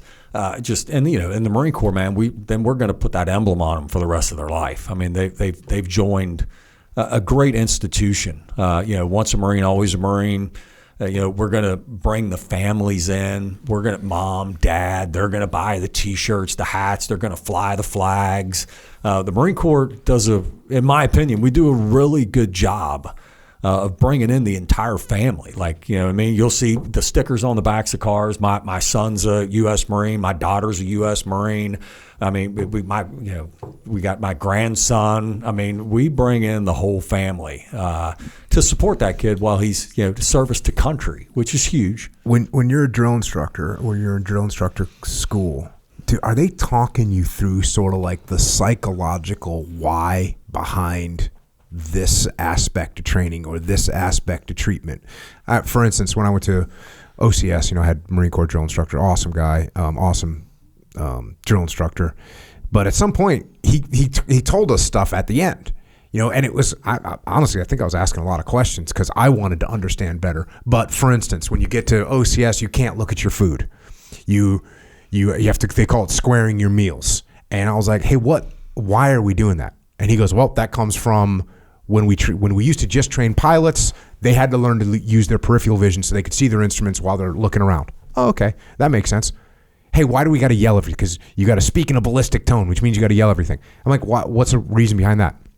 He says, well, we get these young ensigns in here that are going to be on board a ship. They're going to be on the bridge, and they're going to have to give orders on the bridge in a simple, clear, concise manner. They can't be hesitant. They got to think before they say, but then they got to say it with a commanding voice so that people actually hear them and then can execute. So there's things going on that there's a pragmatic reason behind. But did they ever break that down for you? For instance, you can go watch on YouTube, you can go watch like the welcome aboard. Not like the first night, but maybe it's the second day where the Marines, they have a very pre-planned script that they're saying about, this is the Marine Corps, this is what we're doing. Do they break stuff down at a psychological level for you? Because what you just said about the Marine Corps doing it very well, I mean, I don't know if there's anyone that does it better than the Marine Corps. I mean, in the world. I don't know if there's any group that has a stronger culture than the Marine Corps that takes normal human beings from literally everywhere and every strata of the United States of America and sometimes other parts of the world and turns them into this cohesive unit. I don't know if there's anybody that does it better, but do they break it down? Do they say, hey, here's the reason why we do this right here? Like even basic SEAL training, they're like, oh, what is Hell Week for? What is it for? And there's people that can answer that question. Well, here's what's going to happen.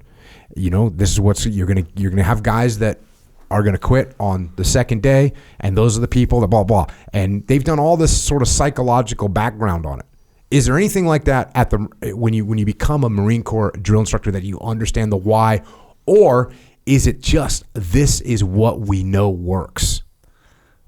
Yeah, a lot of it has to do with this is what works. But at the same time, everything is done, like you said, squaring your meals. Like everything is for a reason. And it's also, when we hand this recruit over to this commissioned officer, It's instant obedience to orders. Like, I mean, these guys, they do it better than anybody for instance obedience. But when you're talking about like the psychological aspects, I was a swim hat. So I was a Marine combat instructor, water survival. So I was a swim instructor basically for the Marine Corps. And because of the kids that we recruit, like myself, they can't put that Marine has something to do with aquatics in it for some reason. You know what I mean? Like the recruiters don't like let them know that, hey, when you get down there, you got to swim. I mean, we get, like you said, I mean, we get kids from all over the planet that have never, the largest body of water they've ever seen is the pool tank at Parris Island, South Carolina. I mean, they've never been in a body of water that big. And we don't ask them if they can swim. Like nobody's, the drill instructor doesn't come out, hey, anybody not swim? You can stand over here to the side. We just, strap their gear on them. You know what I mean? So give them a rifle, put a helmet on them. They're wearing their boots, and they're all like, A to B, right next to the 10-foot tower. And we're going to give them the swim brief, and we're going to take them up on the 10-foot tower and ask them to take a 30-inch step into the deep end and swim 25 meters. And when you're sitting there, you know who the recruits are that can't swim, because they're probably looking around going, is anybody going to ask? Like nobody there is not going to ask. And when you look at it, we just want to see if they're going to step, if they can overcome fear. If an individual can't overcome the fear or trust, I mean, there's a drill instructor in the water waiting for you. Like no one has drowned in this trend. Like it's the instructors that are there, very professional, very well run. And when you see this young man or young woman, you know what I mean, that mounts the tower, that knows that they can't swim a day in their life, but they're going to trust the instructors and the Marine Corps that we're going to take care of you. They just have to step. 30-inch step, they hit the water, they come up, they're throwing up stuff from the third grade, they got snot coming out, they're straight to they don't even make it even close to swimming at all. They're just a rock in the water. We take them over to the side, we strip them all the way down into their PT shorts, and we take them down to the shallow end, and we teach them how to swim. You know what I mean? It's a life skill. And there's nothing greater than when you're, because it's not necessarily, maybe their parents just, we don't know their background, how they were raised. Like for me, I don't remember learning how to swim. I could just swim. A lot of those kids just don't have that advantage. And we take them down there to the shallow end of the pool, and we teach them the survival strokes.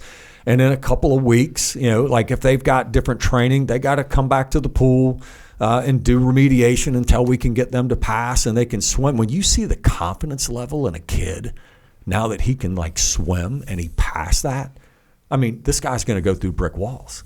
His fear is gone. There's nothing this kid cannot accomplish now. I mean, it's just amazing. You can see it in them. I mean, if you've ever like seen someone, they accomplish something just of a small task of like swimming 25 meters. Like it's really not that big of a deal. But to that kid, huge, life-changing event. How often, what's the attrition rate of Marine Corps boot camp? How many guys would you lose in a what are you in charge of there? A platoon? Yeah, so you got a platoon. So, depending on the time of the year, you might have, between 50 to 70 kids that are in a platoon, and you might lose 15 to 20 of them. But a lot of them, it's injuries, so they're going to get recycled out. Yeah, they're just going to get recycled and rolled. They go to if you come in, when you first get down there, and it's no offense to recruiters or anything like that, but, the kids are supposed to be able to have completed somewhat of a physical test prior to coming, so they can at least, pull themselves up out of a wet paper bag at least, once before they get there. It's that whole preparation thing. And some of the kids, we send them to PCP, physical conditioning platoon, because some of them show up and they're just not really prepared. And when you kind of look at that, it's not really the kid. The kid just read a pamphlet, you know what I mean? He wants to come in, and that's somebody's son or daughter. You know what I mean? That they think that's the greatest thing since sliced bread. And, to be a Marine, I mean, you only got to do 3 pull-ups. I mean, you only got to run 3 miles in 28 minutes. I mean, it's not like we're banging it, you know what I mean, of like something that's just like incredibly difficult. But to some people, 3 pull-ups that's the most they've ever done in their life. And so, you know, we've got those. We've got medical rehabilitation platoon. So if the guys get rolled back, it's very rare. You know what I mean? Like you can try to drop. I mean, we do drop kids that get sent off the island, and it's just because they're just not conforming. What about just straight quitters? Like it's cold or it's hot or it's too far. You're going to send them down. Everybody's got like a series commander. So you have an officer to kind of keep a look over what's happening in cell block. You know what I mean? And they have to go down and they'll get an interview with that, you know, a Marine captain. He's a series commander, and he's going to try to talk that kid into staying. Like, hey, you know what, man? The drill instructors really aren't that bad. You know what I mean? Because it's all a numbers game. You know what I mean? Like, in the end, the Marine Corps needs a certain amount of numbers. So he's going to try to talk the kid back in, and that's like a lot of times with the platoon commander or the series commanders that you have down there. You're like, you got to be shitting me, sir. You're going to send this kid back, man. Like, God, you know, this kid's incredible. And he's just like, you just work with him, you know what I mean? Just, leadership challenge. I hate that. You know what I mean? Like, that's the last thing I need in the middle of boot camp was my leadership challenge. But in the end, I mean, they're for the most part, one, when you look at it, they're joining the United States Marine Corps. So you look across America, like, who else is joining? You know what I mean? So at least the kid signed on a dotted line, and he's going to come and provide service to his country, that's pretty incredible. Just in that aspect. But some of them just, psychologically, they're not mentally tough enough, and they're going to do whatever it takes to get off of that island. And we're going to do whatever it takes to help them get off of that island. It's a lot of fun. But the rifle range is usually a pretty big deal. Every Marine's a rifleman, but we're just looking, marksman, how many can get across the qualification lines, that kind of thing. So the marksmanship package, it's a 2-week package down there. I think it's pretty good. It's a pretty good marksmanship package that the Marine Corps puts on. For us shooting them back at 500 with green tip 5.56, that's not great ammo. It's a pretty big accomplishment. And then just the aspects of when those kids graduate from Parris Island. They look like they're ready to just strap on the world. In a 3-month period, they're really not any tougher than they were 3 months before when they got there. But their mindset is different. I would say that's probably the biggest thing. We changed their mindset, and hopefully we're making a better product for America. When the kids go back home, if they get out, hopefully we're putting a better product back into society after serving in the Marines. And, I would say in the majority we're doing a pretty good job. But I would say that for pretty much all the armed services. The instant obedience to orders, when do you get in the Marine Corps? Marine Corps was, like we already talked about Al Gray and the enlightenment, the second enlightenment of the Marine Corps, which is, hey, we want people to think, we want to have mission type orders and those kind of things. At what point do you go from, all right, I'm a robot, I'm going to obey the orders that are given to me, to, hold on a second, boss, here's what my thoughts are? Usually when you're getting the non-commissioned officer, when you step into that team leader role, you know what I mean, and then you're reading assignment. Usually, I don't know if it's still to this day, but reading Message to Garcia. You know what I mean? Just getting them on those little inches of starting to think on their own. You know what I mean? And not necessarily like everything has to come from a book. Like everything very set in stone. You know what I mean? So when Al Gray, brings in these, the war fighting publications, it's starting to, it's kind of liberating. That you can now, there's not a problem with like questioning authority. It's basically, you're just asking why, like what's the why in it? Like, why are we here? Why are we doing it this way? Is it just because you're telling me to? You know what I mean? Or is there actually some, method to the madness? So I would say, once you get into that team leader kind of role, an NCO, the non-commissioned officer, that's when, we're going to start you need to start thinking on your own. You need to start taking charge. It's not that instant obedience to orders. And, if you see something that's not right, then, bring that up. And you shouldn't be worried about the repercussions of questioning. Now there are some that don't like to be questioned. So, of course, there's that aspect of it, but that's in any organization. Any organization has those kind of jerks. So you get done with, what happens when you get done with your time at drill instructor school? You go back to 1-6? Yep, go right back. First, I didn't want to have to buy new T-shirts and stuff, so I figured, hey, man, I called the monitor. Let's go right back to 1st Battalion, 6th Marines.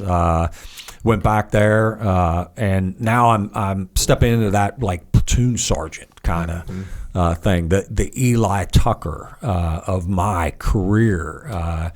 And that you mentioned to me one time, we were talking, and you were like, some guys had a hard time taking off their DI hat, meaning they come from the drill field where they're yelling and screaming and expect to be treated basically like a god, and now they're back in a platoon, and it's like they keep acting like that, and it can be a problem. Yeah, I mean, now I don't want the fellow drill instructors out there to take offense, but a Marine drill instructor you're just the lowest paid actor. I mean, it is an acting job. You're putting on it's a show. And someone would be like, they don't agree with that. Well, if I'm like the third hat, I have a certain way that they want me to act as the third hat. If I'm the heavy, you know what I mean? The second hat, the J of what What's they call the third hat? The third hat, you're like Nick the New Hat. You just graduated from school. Literally, you might as well just get a laundry number and stand with the recruits because you don't know what you're doing. You know what I mean? So you're just running around, and they're like, hey, they'd be like, hey, dog, you need to get louder and you need to get faster. Everything that you're doing is not fast enough. It's not loud enough. It's not, you know what I mean? So you're running around and you're trying to be that sand flea to where you're just never letting these kids get a break. The heavy, he's the senior green belt in the platoon, and he's teaching them everything. Drill, teaching them squad bay procedures, you know what I mean? He's very firm. Like the heavy's the guy that's the most experienced drill instructor. He's the one as a recruit you don't mess with. This guy, he knows the drill. He's very good at his job. And then you got like the senior drill instructor that wears the black belt. He's like dad. You know what I mean? Like he comes in, he hands out mail, he's nicer to you. And these are all stated roles? Yeah, I mean, it's, if you're like the third hat, like the new guy, and you're in there like Big Daddy and the recruits and handing out candy to them, you're not going to go over well with your peers. You know what I mean? They're going to, it's that peer pressure of how you're of what role you play in the platoon. So, some of the folks, when you leave the drill field and you go back to the Fleet Marine Force, some of the folks they wear that smoky. They want to wear it in the fleet, and a lot of folks are like, look, dude, we're not in boot camp anymore, and you know what I mean. You need to leave that hat on the island, but when you do come back and especially with the officers and the senior enlisted. As a drill instructor, you know what I mean? I mean, you're bringing a lot of experience, you know what I mean, and work ethic back to the battalion. My oldest daughter, she's married to a Marine. He's infantry. He just finished his. He was a DI. Of course, he calls me. What should I do next? Drill instructor, man. You know what I mean? And he knocked it out the park. And now he's back at Camp Lejeune. And that's the first thing I told him: leave the smoky, at Paris Island. You know what I mean? There's just no place for it. That's not a leadership style. Nobody really responds well to that. Other than Marine Corps recruits in at Paris Island, right? That's it. That's it. But then the funny thing is like. After you've been on the drill field, and you don't really remember all the recruits that you've had, just because there's just a whole bunch of them. So it's kind of hard to keep up. Yeah.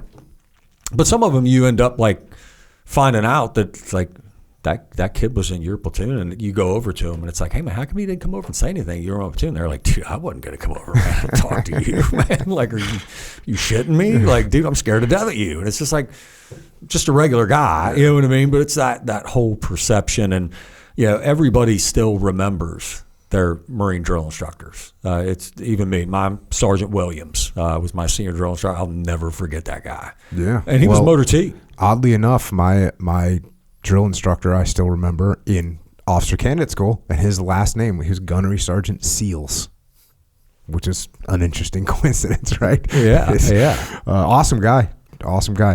So you get back to 1-6, and now you're a platoon sergeant. Is that right? Yeah. I'm back. I was still a sergeant, so I was an E5. Technically, you're supposed to be a E6 to get a platoon, but they were short on those guys, so I got a platoon. And this is what, like 1997 or something like 96, that? 96? I finished on the drill field in 95. And came over and right back into 1-6 in 96. And I was very excited to be back at Camp Lejeune. Not that I didn't have a good time at Paris. I had a little bit, as a DI, I had a little run-in with one of the battalion commanders that was down there, and he thought I was a little overly aggressive, and it was. He told me, let me tell you what it's like to be a drill instructor. And I was like, so when were you a drill instructor, sir?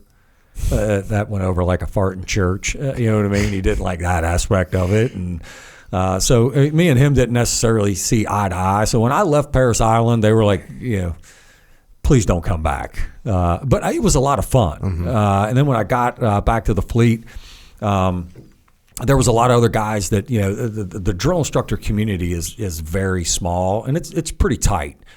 And if you get back in, one of the company gunnies, his name was Clifford Happy. He was a hat. So when I came in, I just got more opportunities just because I had that experience of being a drill instructor. So they gave me a platoon, which I was super stoked with. And they gave me a platoon commander.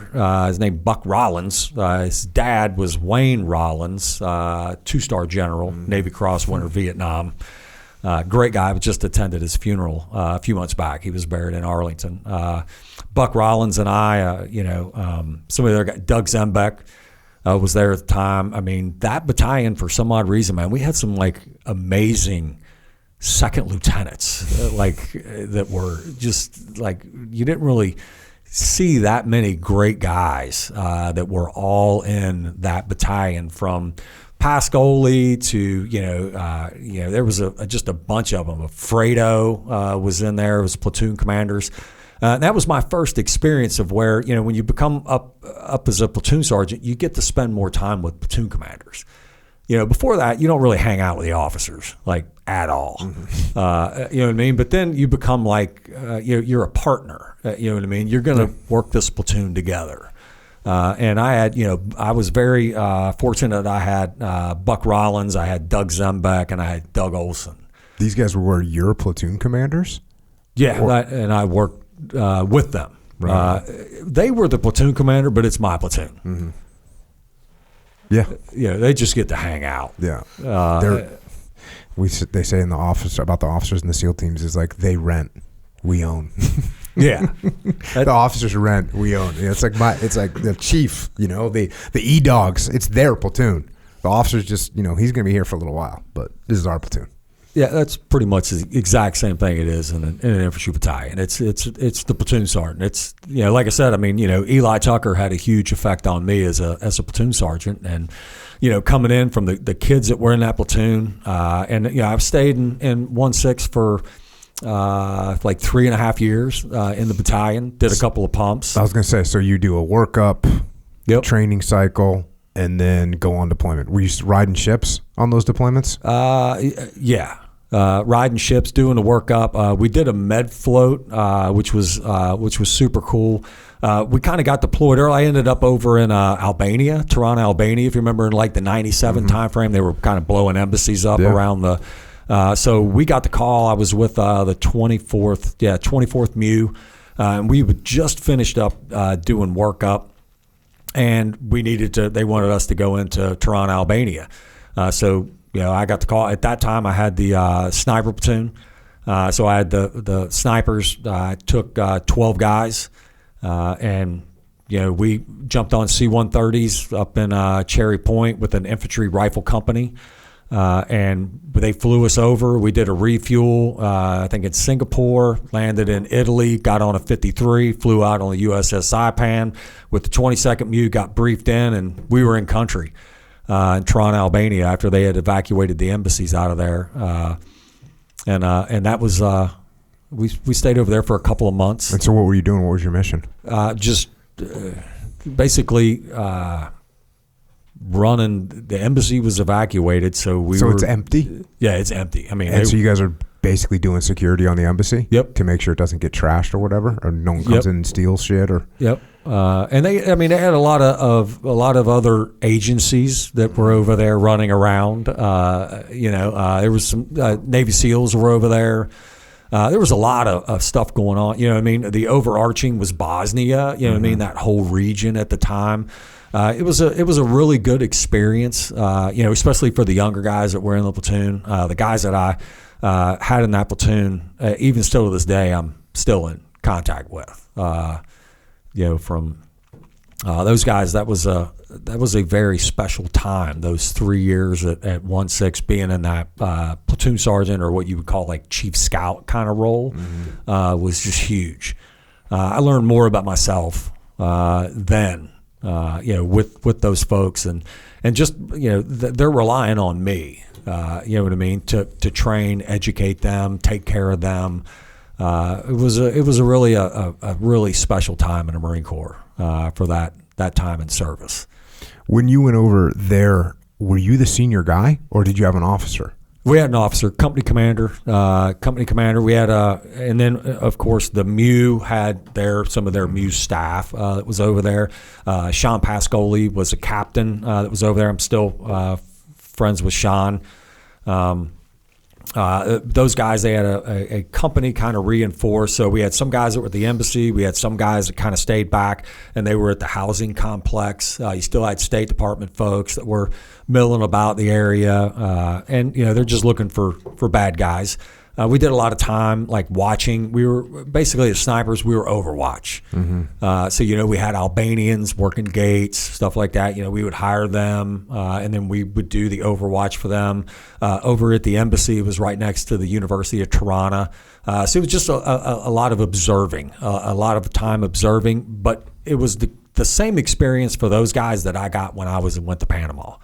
When they issue out the live ammo, it's just a different game. Even though nothing eventful, which I'm thankful for, took place while we were over there. Because, the only thing that would come in the back of my mind when I think of like being at an embassy is Beirut. Yeah. When you're just blowing stuff up, that's not necessarily warfare anymore. That's terrorist activities. When you think of the events of an infantry company, in a barracks, you can't help but think of Beirut. But luckily we learned from that. The company commander that was there, like, we were very well dispersed. Nobody was going to be in one, single point of failure. The Overwatch on the gates, the guards. I mean, there wasn't, the rules of engagement, of what they had to deal with at Beirut, completely different. So obviously, we were a learning organization of, we're not going to let this kind of happen again, which was really cool for those guys to kind of go through that experience. And then, once everything was over and the threats were pretty much eliminated and gone, they brought the embassy back, ambassador comes back in. And I mean, people go to Tirana, Albania on vacation. I mean, which is kind of funny. Even like, people go to Panama now. It's a great vacation spot. When I was there, I never thought that, like, who would want to come to Tirana, Albania? You know what I mean? But they were super nice people, beautiful part of the world, but just different than us. Then what came after that? After that, I attended up at Quantico. I attended they used to have an advanced sniper school up at Quantico. So I went through the advanced sniper school prior to that deployment. And the staff and COIC that was up there, Bill Norton is his name. We call him Max. Max is he asked me if I wanted to come back up to be an instructor at Quantico after that next deployment. And of course, I was like, yeah. I mean, going up to Quantico. So he brought me up there as an instructor when I got done. So I was an instructor at Quantico. I took over as the chief instructor for the schoolhouse up at Quantico, which was, I mean, it was tons of fun. Everybody that shows up, I mean, sniper school, because we do the basic course, you do the advanced course, and then you do what's called the sniper employment officer course. So the guys that are going to be like in charge of sniper platoons, we put them through a sniper employment package, 2-week course kind of a thing at Quantico. And I mean, it was a lot of fun. Just every day, I mean, the instructors, the students, it's just a lot of fun. It's a great package. I mean, the stalking exercises is like fun. I mean, that's like people should pay money to go do that. And then just bury your ass in brass. I mean, you're going to shoot a lot of ammo, so, and as an instructor at that level, I was a chief instructor. I expected that all the instructors on the cadre should be able to perform any of the skill sets at any given time. 365 days, when the kids would come in to run the physical fitness test, I expected the instructors out there running right along with the students. That kind of an aspect of, even though we've got mine, a lot of times people, I got mine, let's make it harder for the next guy. I mean? The training schedule alone is hard enough. You don't have to. How long is the sniper course? It's like 12 weeks. Oh, it's freaking no joke. Yeah, I mean, it's... is that the sniper course for the whole Marine Corps? That's it? Well, we've got Quantico, and then you got Camp Lejeune, you got Pendleton. So right up here at Pendleton, they run the basic course 4 times a year. And how long is the basic course? It's the 12-week. Okay. And then they got rid of the advanced course. Matter of fact, they got rid of the basic course. Like, it's all... And I'm sure it's better now than whatever we were doing. Because we were still back in probably in the Hathcock days, you know what I mean, of the white feather, the Chuck Mulhaney, we're going to, this stalking, and which stalking is I would say stalking it's patrolling. Mm-hmm. It's just on the ground. It's a different perspective. Stalking, you learn so much from just laying with your face sucking the earth of what we call skull dragging. You might be the first person that I've heard say stalking was fun. Like, most guys that go through the SEAL sniper course, they're like, stalking is not fun. I would say, because it's a game. Yeah. You're going up against a guy that's a trained observer, and they're on glass. And the ability for you to be able to come into, 200 yards, you know what I mean, get 2 rounds off undetected and stalk out. Yeah, it's amazing. I mean, it's amazing of the ability to hide, blend, and deceive is pretty cool. And if you understand how that all works, I mean, you don't even need a ghillie suit. You could be literally naked and stalk if you understand how. The stalking of blending, backdrop, the cover. So it was a lot of fun. Plus, you just get a lot of really good Marines. We used to get advanced course. We'd have Navy SEALs come through. We'd have Army Rangers come through up there. British Royal Commando. We actually have a British Royal on the staff at Quantico. We have a really good relationship with the Brits.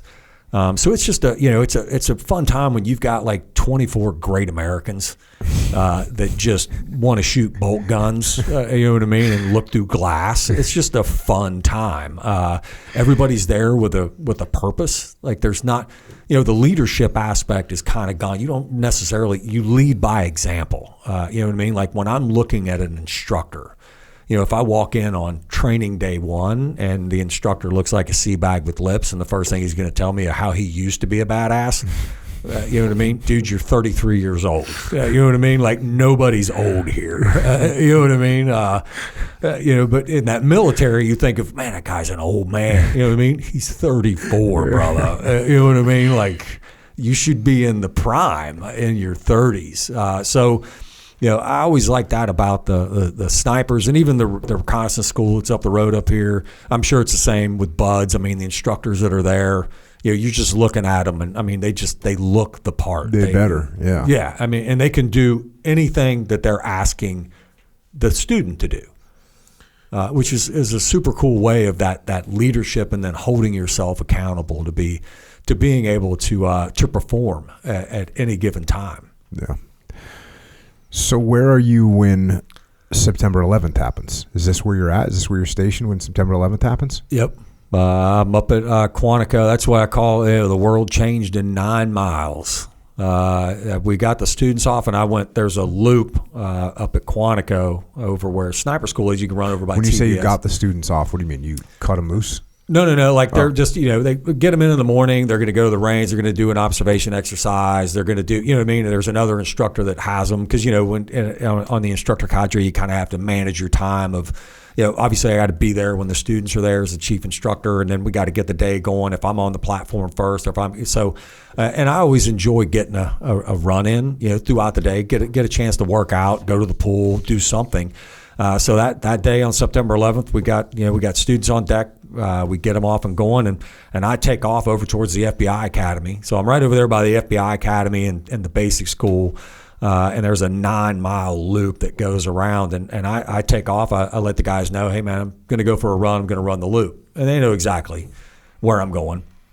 And so I'm off and running, and as I'm making my way in and around over by what they have called Lake Lunga, that's over at Quantico next to the FBI Academy. And I'm coming in, and I'm seeing like a lot of aircraft like flying around. The FBI always has like stuff going on. They got the hostage rescue team that's there as well. But then it's just like aircraft like helos. Yeah, helos and stuff. Like it's a lot of activity, which is that. But then all the black vehicles are just leaving the FBI compound, and because you got to. That's the funny thing about like at Quantico that day before, we used to not have gates. You could literally drive up I-95 and pull off the exit and drive straight on to Range 4 with the sniper students laying right there on the range, and you didn't go through a gate. Nobody checked your ID card. Nothing. There was just no gates. And so I'm running back, and I'm seeing all these vehicles fly out. And by the time I get back to the schoolhouse, it's kind of like I'm like, what the hell's going on? And that's when the Pentagon's being hit, New York 9/11's being hit, and it's just like it's game on. And the world changed in nine miles. I mean, within a 9-mile run, man, the world completely changed. We had sandbags, barracks. I mean, they're manning gates, they're making gates. I mean, it was total anarchy in Quantico, and as you can imagine, I mean, being so close to the Pentagon. Of them hitting the Pentagon, they got guys that are coming in. They're wanting to know like how can Marines support, and that kind of was odd to me that like we didn't have authorization to go out to like help. You know what I mean? Like you got all these Marines, you got all these folks. Like why aren't Marines? Like you know what I mean? Bring the Marines in. But then you have to look at it as like the event's over.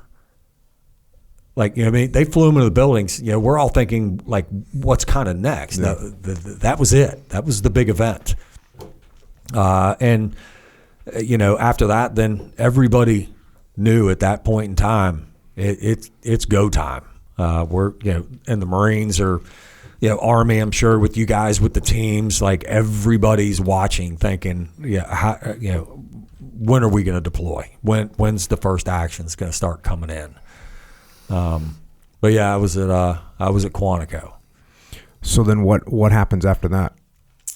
Well, I had met a couple of guys through being up there at sniper school, and there was a certain unit, and I was hoping to get selection into that. It's kind of one of the guys recommended me, so I went in. I went through recommendations, and with that, they needed a place for me to kind of hang out and await selection, like in the National Capital Region. So John Allen was the commandant of midshipmen at the Naval Academy, and I'd known him from down in the 6th Marines.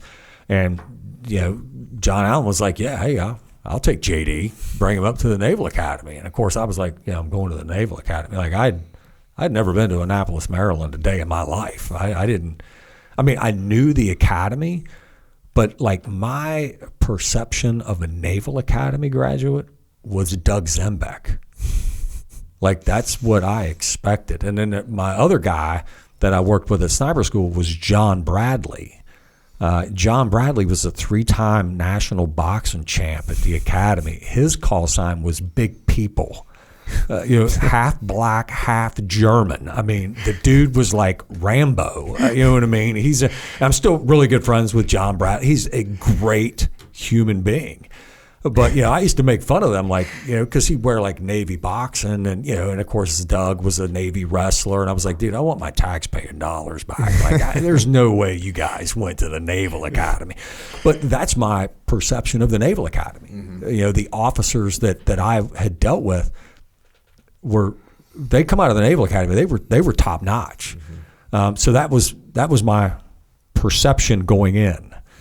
I can remember when I went up to check into the Naval Academy. I didn't know where it was. I just knew it was in Annapolis. So I'm driving around Annapolis. I get over top of the Severn Bridge, and I'm looking down. But I think it looks like the state capitol.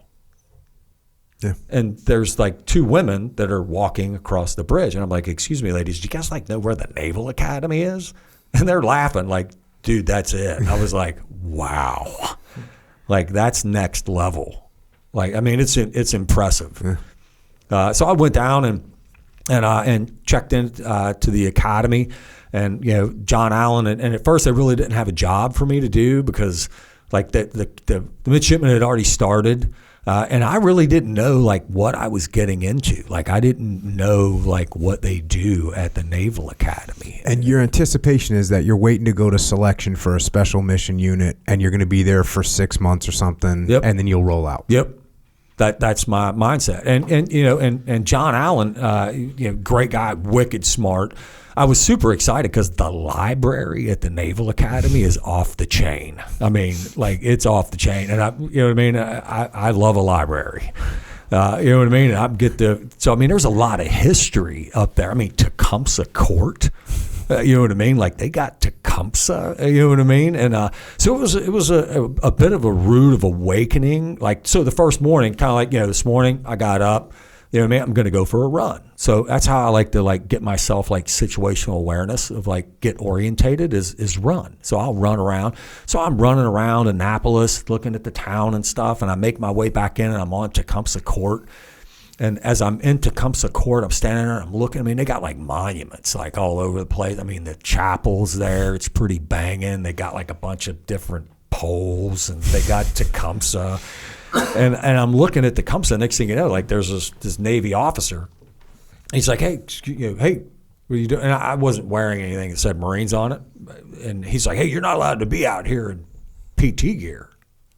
I was like, am I not on a military installation? Like with the Navy, we don't like to PT, and you don't want us to say, like, it was odd, like the rules that they had there at the academy. And John Allen sent me over with the football team. Where couldn't you be with PT uniform on? I don't know. They didn't like PT gear being out there in Tecumseh Court, like where they do so like specifically Tecumseh Court. It's like I guess it's a ceremonial area. Like you're supposed to be like in the Marine Corps. Like everywhere is a PT area. You know what I mean? Like you can PT wherever you want. You know what I mean? Like I'd never been told, don't be out in front of people in this area in PT gear. So that was kind of odd. And then so I went over with the football team because at first I was like, college football, and I asked the coaches, like, hey, is this like open practice? Is it cool if I watch? You know what I mean? They were like, yeah, dude. You know what I mean? You can come over and watch. And it was Coach Paul Johnson at the time and the strength coach and stuff. And I went over there, and the kids on the football team, I would say, I felt out of place at the Naval Academy. Like I didn't belong. Like there's no Marines in the brochure, and there's definitely no Marine gunnies in the brochure. There were other gunnies that were there, but like you said, I mean, I was there. I just come from sniper school. I had a different outlook than a lot of the other folks. And so when I was over there, like the midshipmen on the football team, like they immediately came over and started talking to me, asking me, like, hey, who are you? What are you doing? Because I wasn't in uniform. And I was like, yeah, hey, I'm Gunny. And that's how I introduced myself to like Coach Paul Johnson and them. And I think like, because the coaches aren't military.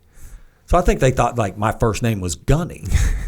And still to this day, they call me Gunny, which I don't care. You know what I mean? It's and the football players, and man, I got to stand out there and watch some of these kids that are going to compete on Division I level, and they join the academy with not really a lot of hopes of going to the NFL. But the kids on the team and the athletes that are there at the academy, the midshipmen they are really good people. I look at them just like they just read a different brochure than I did, and obviously scored like way higher on the SAT because I never took that test. You know what I mean? But they were like really, really good kids at the academy. I just had a phenomenal experience being there with the midshipmen. They welcomed me with open arms. I had more fun. So what job did you actually get assigned? I ended up being a senior enlisted advisor for 30th Company. And so there's how many companies are there? There's 30. Okay. Yeah, and obviously 30th Company had like a bad rap before I got there, you know what I mean? So they had them living on zero deck right next to the BATO, the battalion officer. Well, the battalion officer was a guy named Alan Eschbach. And Alan Eschbach, great guy, went to Millersville State up in Pennsylvania, ran cross country, and he was a Navy captain. And I had never really been around a Navy captain. Not a lot of them. I didn't interact with the ship's captain when I was he didn't come down to cell block and hang out and slap spades. So Alan Eschbach, he'd see me up running, you know what I mean? And he ran cross country. He was a surface warfare officer. He had the Arleigh Burke. He ended up taking over the San Jacinto. I already kind of mentioned my kind of like being a ship's captain has got to be like a cool job. Well, so Alan started coming running with me in the morning. And he lived right there on the yard. And like these battalion officers, the houses that they get on the Naval Academy are pretty banging. And he would have me over for dinner and stuff. I got to know his wife, his kids. I mean, he was just a super nice guy. And so I ended up having this relationship with this Navy captain. And he was just a great guy. We'd be really good friends. And we're still friends to this day. And he was about ready to roll out to go take over the USS San Jack. And as he was leaving, we were getting a new battalion officer coming in. And he's like, JD is there, which was kind of cool. The captain would call me JD. And he was like, is there anything I can do for you, like, before I leave? And I was like, yeah, can you move 30th Company up to 8-4? So it's the highest point at the Naval. Nobody goes to 8-4. Plus, the midshipmen that have to walk the class every day, they're going to have to walk all the way to 8-4, like, every single day. And how the midshipmen have to chop. They call that chopping, where they, like, run and say, go Navy, beat Army. And did you see them when you were up there speaking? Like, they do this chopping. Is that punishment, or is that just standard operating procedure? It's just standard operating procedures. Like, I didn't know what they were doing.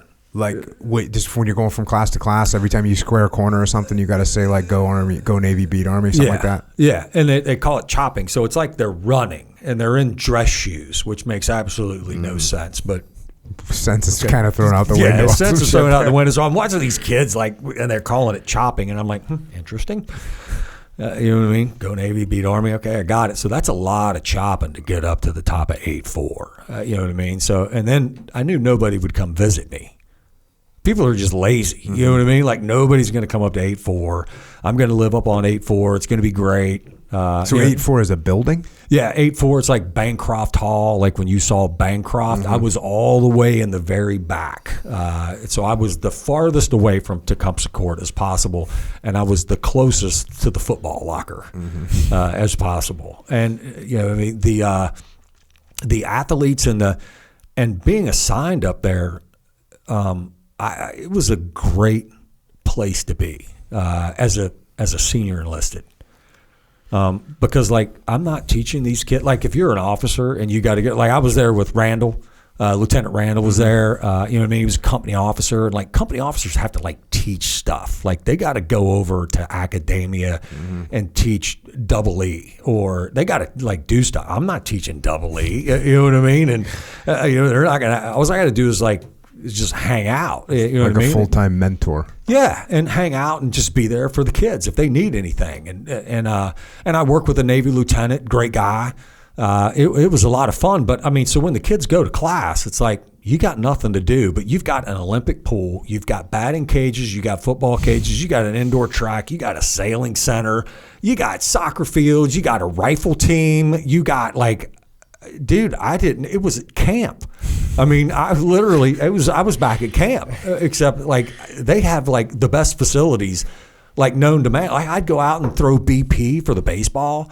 I'd go out and do, batting practice, and I'd just get to know the kids, that were going through, and if they had questions about, joining the Marine Corps and stuff like that, and then especially with the football team. The one thing that I learned there is like, the football players don't have to do like the Friday parades, and they get out of a lot of other stuff. They do their own meals and stuff. And I think that, there's a lot of folks that don't understand what it takes to compete at Division I level football. You know what I mean? Like, do other athletes get out of that stuff too? No, not like football gets out. And I wouldn't really What about the wrestlers? No. Soccer players? No. So it's just football. Yeah. The other sports teams, if they've got a game, they'll get out of something. But like football is looked at. I mean, is looked at differently at the academy. And then you're hiring a coach like Coach Paul Johnson. I mean, he came from Georgia Tech, great guy. He's the highest paid guy in the Navy. Like this dude makes more than the CNO.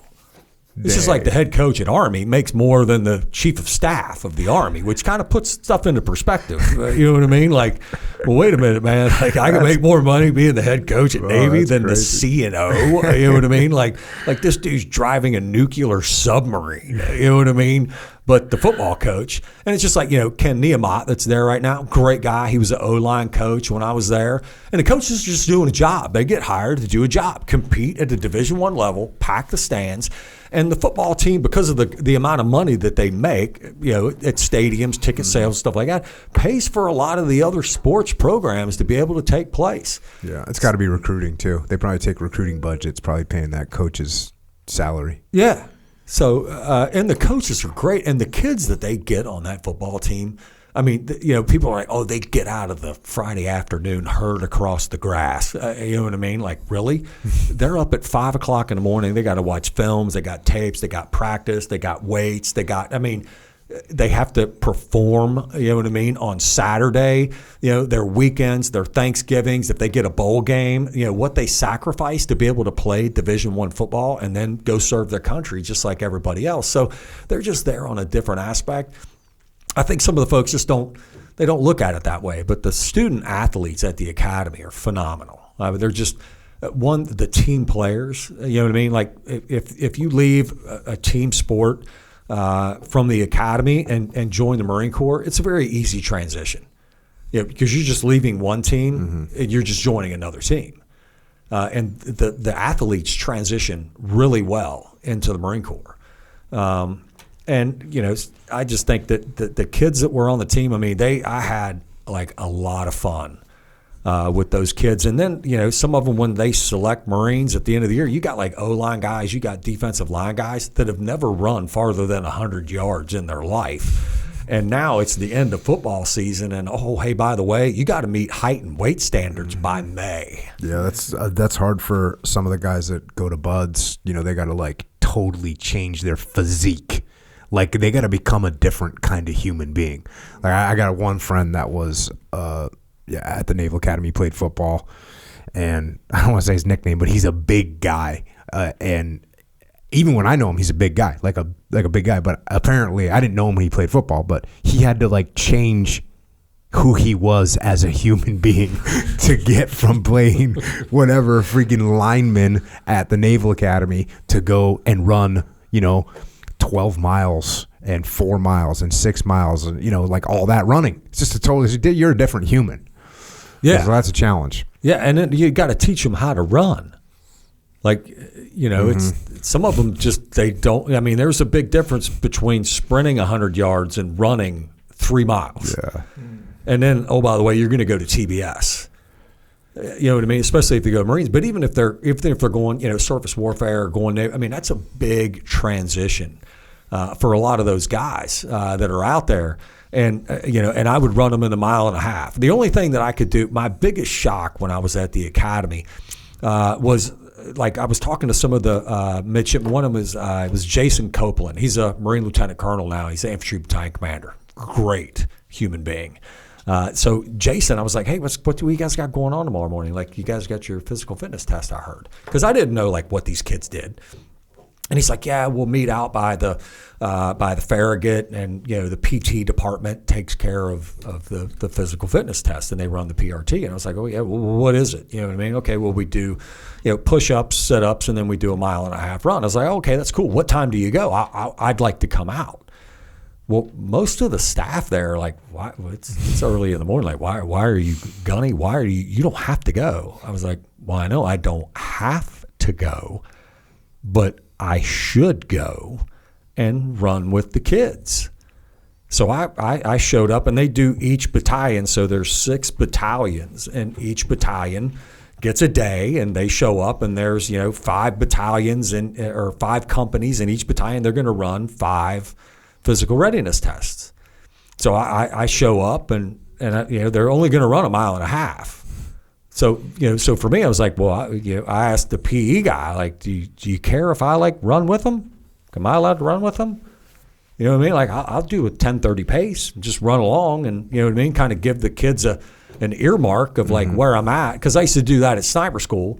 Like, if I'd run the 3 mile, and I'm like, hey, I'm going to run right at what is a 20:30 pace.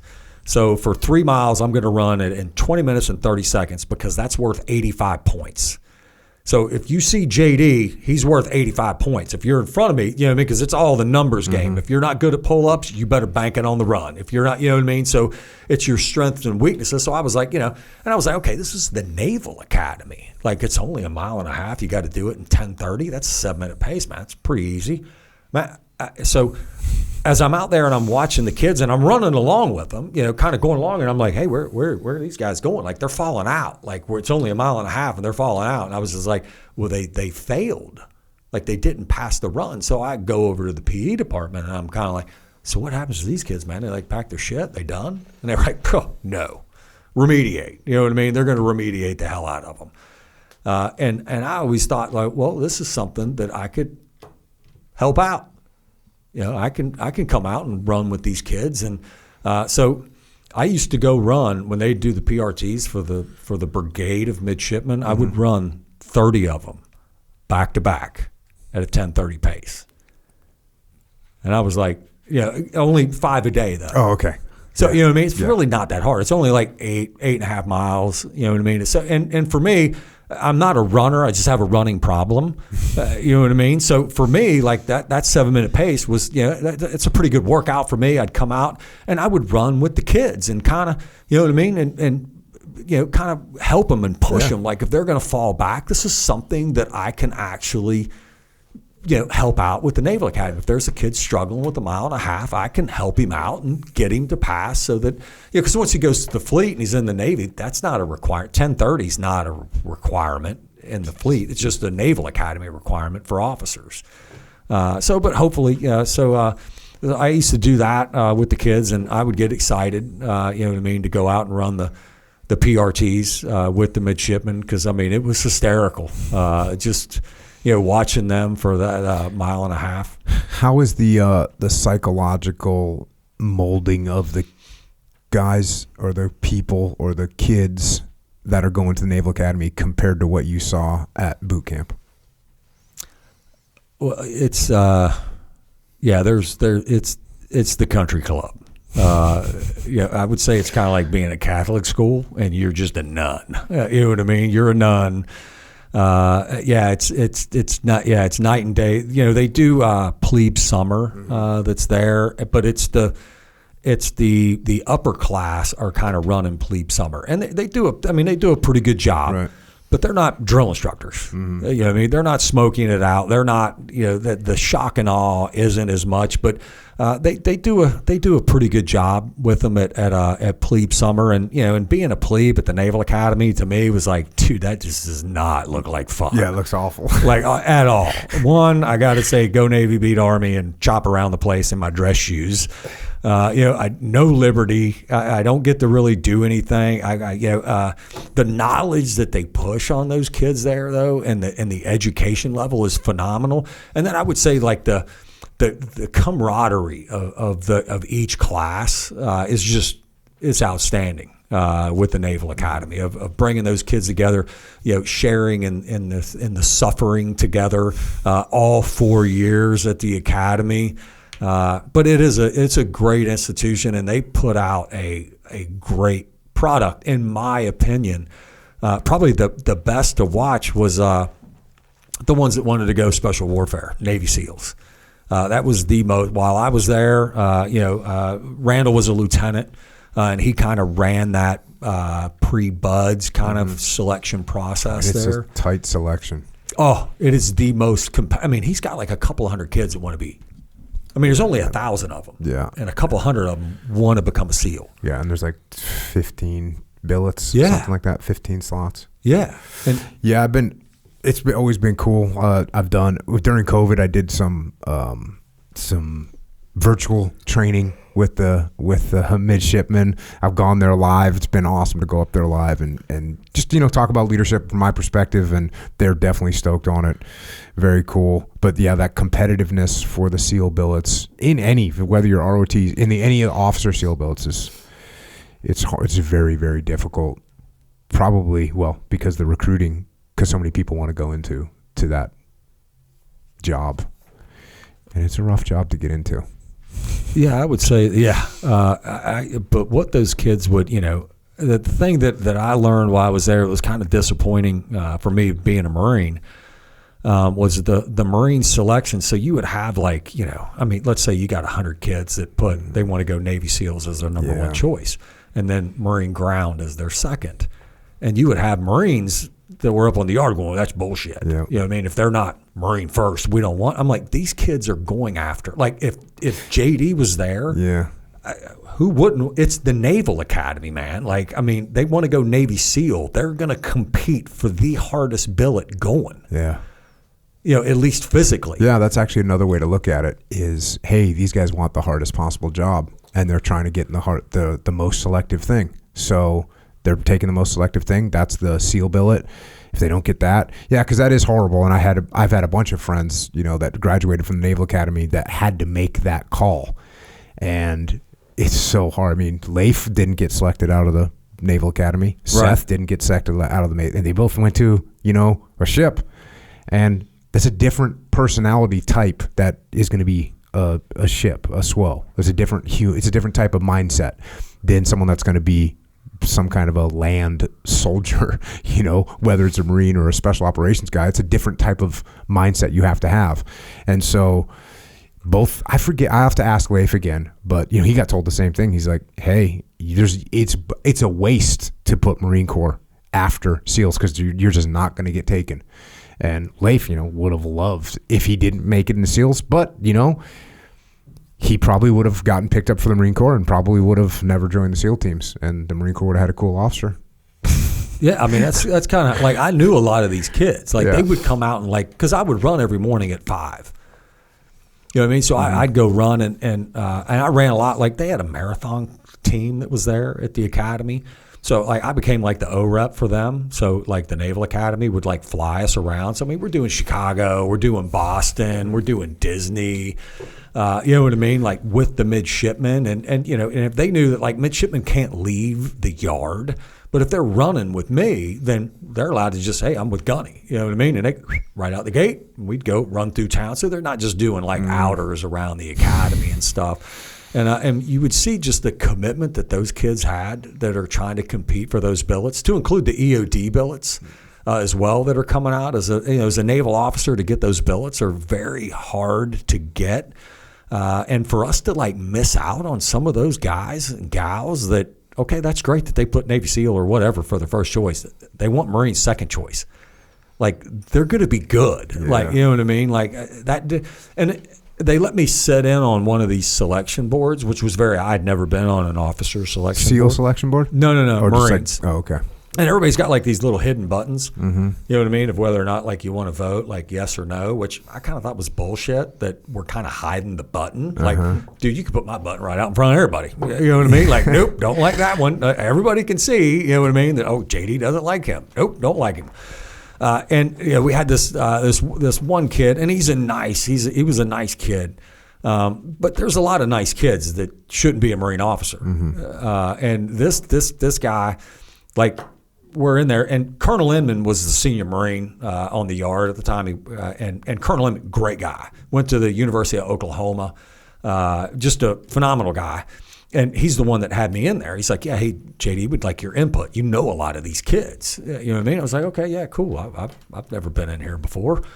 So I'm sitting there looking, and they got to show a picture, and somebody's going to brief their package kind of thing. And then you do the little hidden vote. And then they see on the board, okay, yeah, this guy got enough votes. He's going to go in the go pile.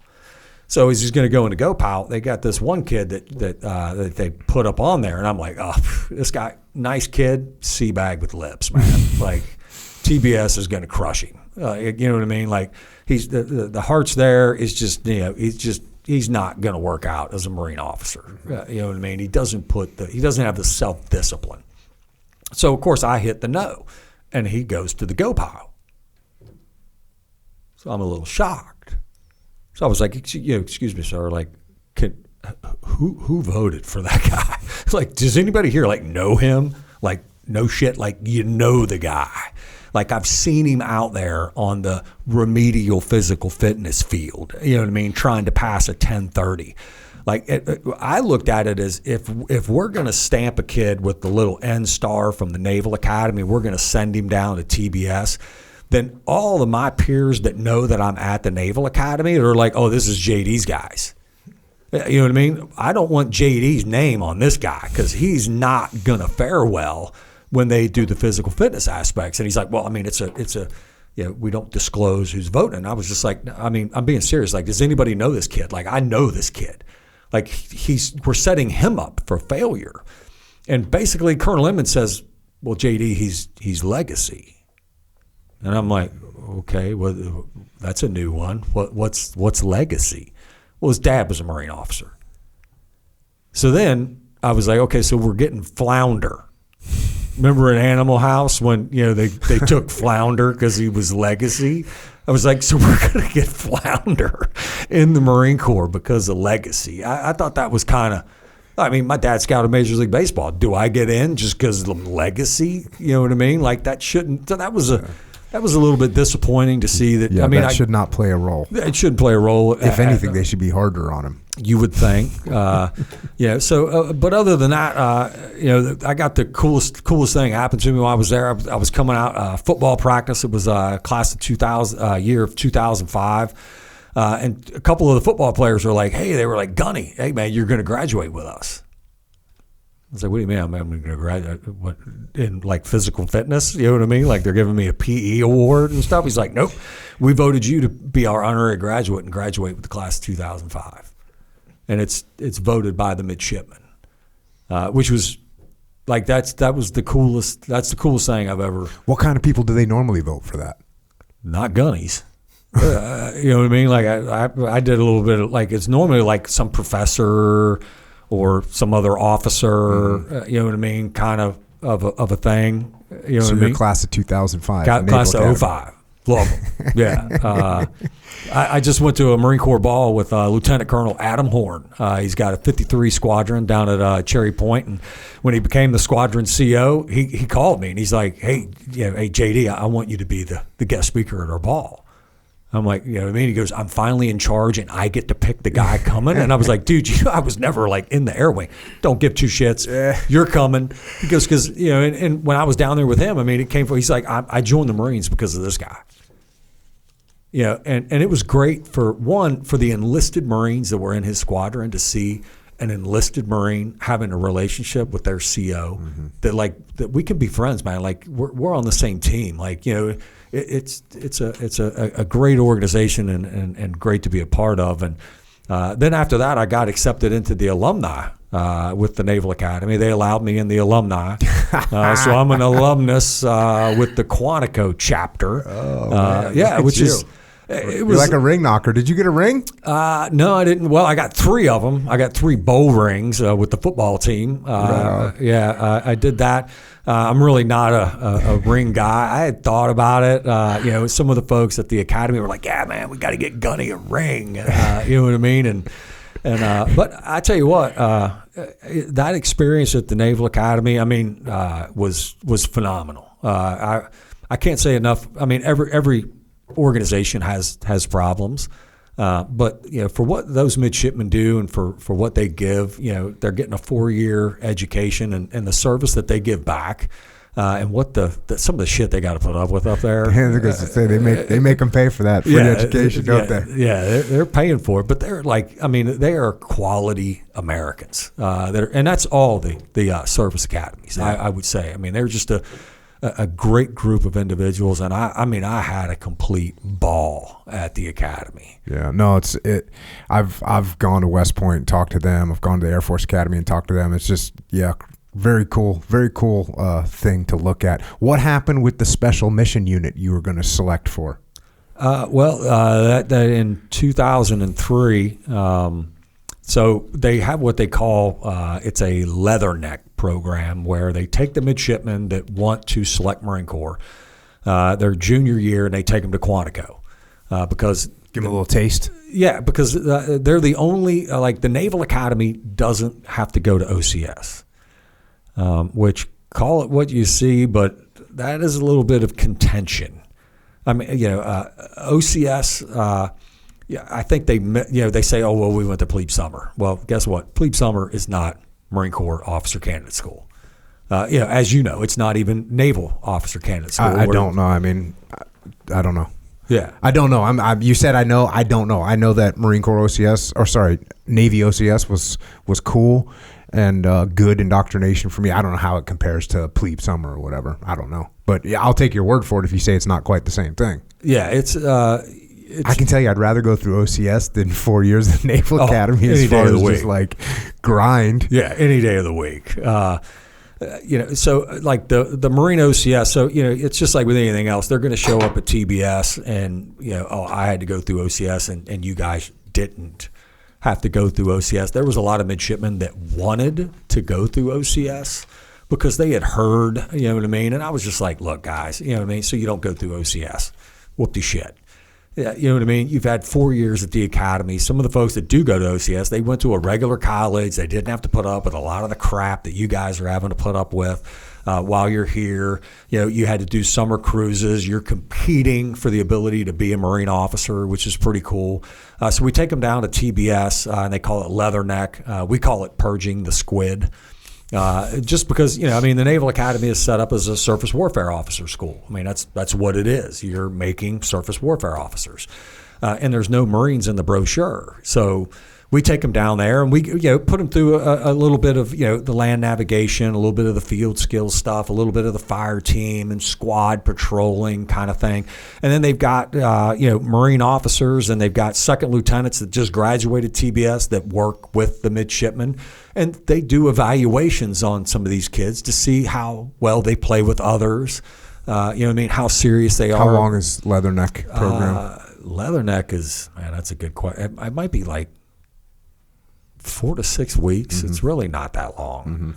Mm-hmm. But neither is OCS. Mm-hmm. So they come down and they run through the Leatherneck program. And I got sent down to Quantico. At first, there was a lot of contention because people were like, oh, you got to do plebe summer. Everybody comes here, you got to do plebe summer. And I was like, well, General Allen said I didn't have to do plebe summer, and I'm going down to Quantico. What, just go watch plebe summer, basically, or monitor it? Yeah, monitor it, work it as a senior enlisted. You know what I mean? It's kind of like, indoctrination of being a senior enlisted. There was some cool guys that were up there at the academy, but I really wasn't into the whole Chief's mess kind of thing. Like I didn't want to go downtown Annapolis and do a pub crawl and that kind of stuff. So I didn't mix well with some of the other. I got along with a lot of the folks fine. I didn't mix as well with a lot of the others. Some of them had that us versus them mentality. Us. Like us, the commandant staff versus the midshipmen. Like, let's sit around and see how much we can like make as miserable. Like, dude, these kids got it miserable enough, man. And they're here, and just because they're coming to the academy, and yeah, it's a good gig. I mean, they get a lot of cool stuff at the academy. You know, they got like a silver spoon coming out of every orifice of their body. I mean, you know, who else gets to go on like summer camping trips and you get to go with like an air wing unit, you get to fly over. I mean, they do some cool stuff at the academy. And I think it's just jealousy of, you know, there's a lot of chiefs, gunnies, or, you know, that didn't get that opportunity, and they just want to stick it to the midshipmen as much as they can. And, you know, and like what they call like frying them, like basically like a NJP, but not NJP. They call it a fry. Well, all that's going to do to that kid, I mean, so the kid did something stupid. I mean, they're kids. Mm-hmm. That's going to hurt their order of merit. You know what I mean? Like, unless they're doing something like grievous, you know what I mean? Like, come on, man. Like, you know, the kid was, you know, he's a kid. Mm-hmm. A lot of times I think some of the folks forget that, you know, they didn't want to see JD when he was 18 and 19. So, you know, those kind of fucks, those us versus them mentality of with the midshipmen. And I tell you what, the midshipmen, they made my experience at the academy enjoyable. If it wasn't for them, it wouldn't have been as fun. Like, I had a ball. So I ended up down at Leatherneck for the summer, and they were going out to do simunitions. And, you know, CQB stuff, you know, coming in, doing MOUT at the MOUT facility there. And, you know, a couple of the guys, the XO that was in charge, the major that was down there, his call sign was Pedro. He was a pilot. Great guy, Major Brown. And he's like, hey, why don't you come out, man, and play simunitions with the midshipmen while they're kind of taking them through the MOUT facility. I was like, yeah, I'm there. Like, I love doing simunitions in MOUT. I mean, it's fun. You know what I mean? Yeah. And so we're up there, and I ended up getting up in the third story and one of the rafters in one of the buildings, and I'm making my way through the rafters, having a ball, shooting midshipmen. Yeah, just sniper. Yeah, I mean, and I'm slick. So I got no helmet on. Right. Yeah, I got nothing. I'm having a ball. It's a great day. And then beams break. And I came out of the third story, fell 3 stories, and just hit like a sack of cement. Beams break of the rafters that you're in? Yeah, you know how like the rafters are. Yeah, when you go back and look at they were, you know, it's government. Mm-hmm. They were just put in with like long staples, so the rafters weren't. But necessarily like for me to get, they were kind of like, how did he even get in the rafters? Because like when you went to the third story, there was just like a cutout, like, you know, you got like a fake ceiling, like a fake ceiling with the little cutout, like you have in some people's garages. Mm-hmm. You know what I mean? And you can push up and put a ladder in and put storage. So I just ran and hit the wall, jumped up, grabbed, pulled myself up, and got up into the rafters. You know what I mean? So yeah, I got up there.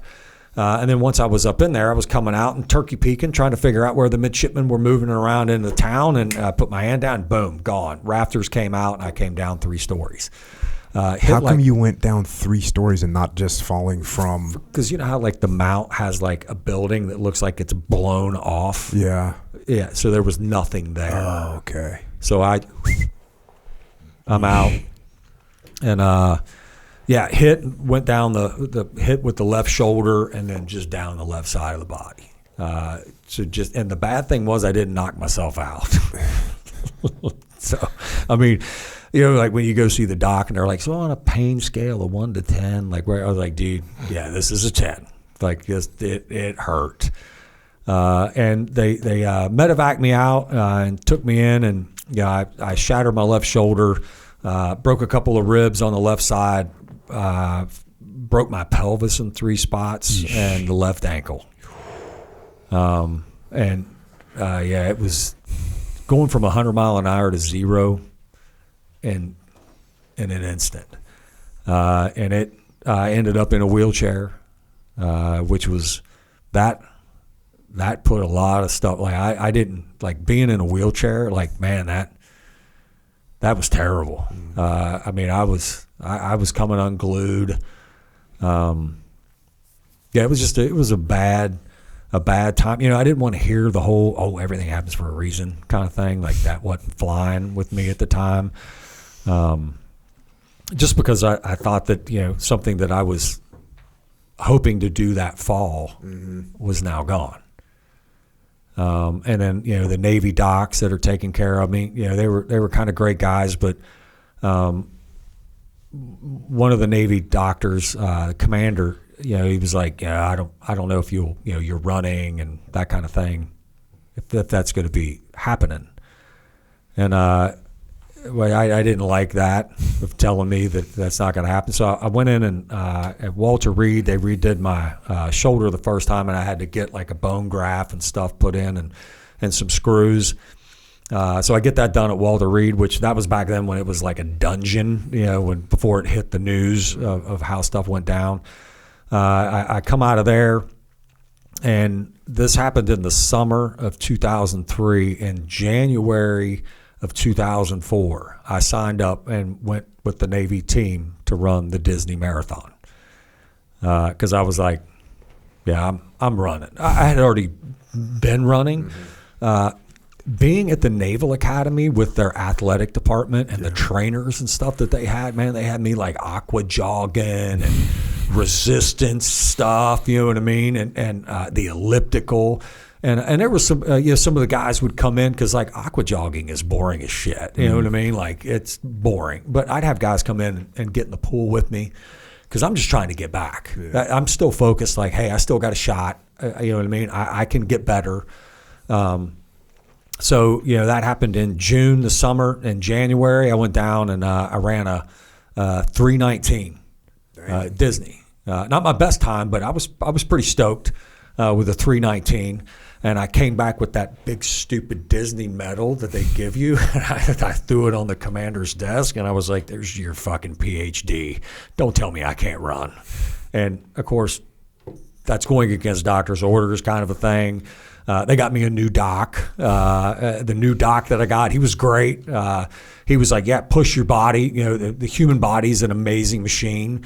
You can, you know, get yourself back. You can get yourself fit. So I started back in the pool, swimming. I was over there. You know, the men's swim team was phenomenal. At Navy, they got a really good swim program there, and the coach was great. So I used to like to go in and swim with the team.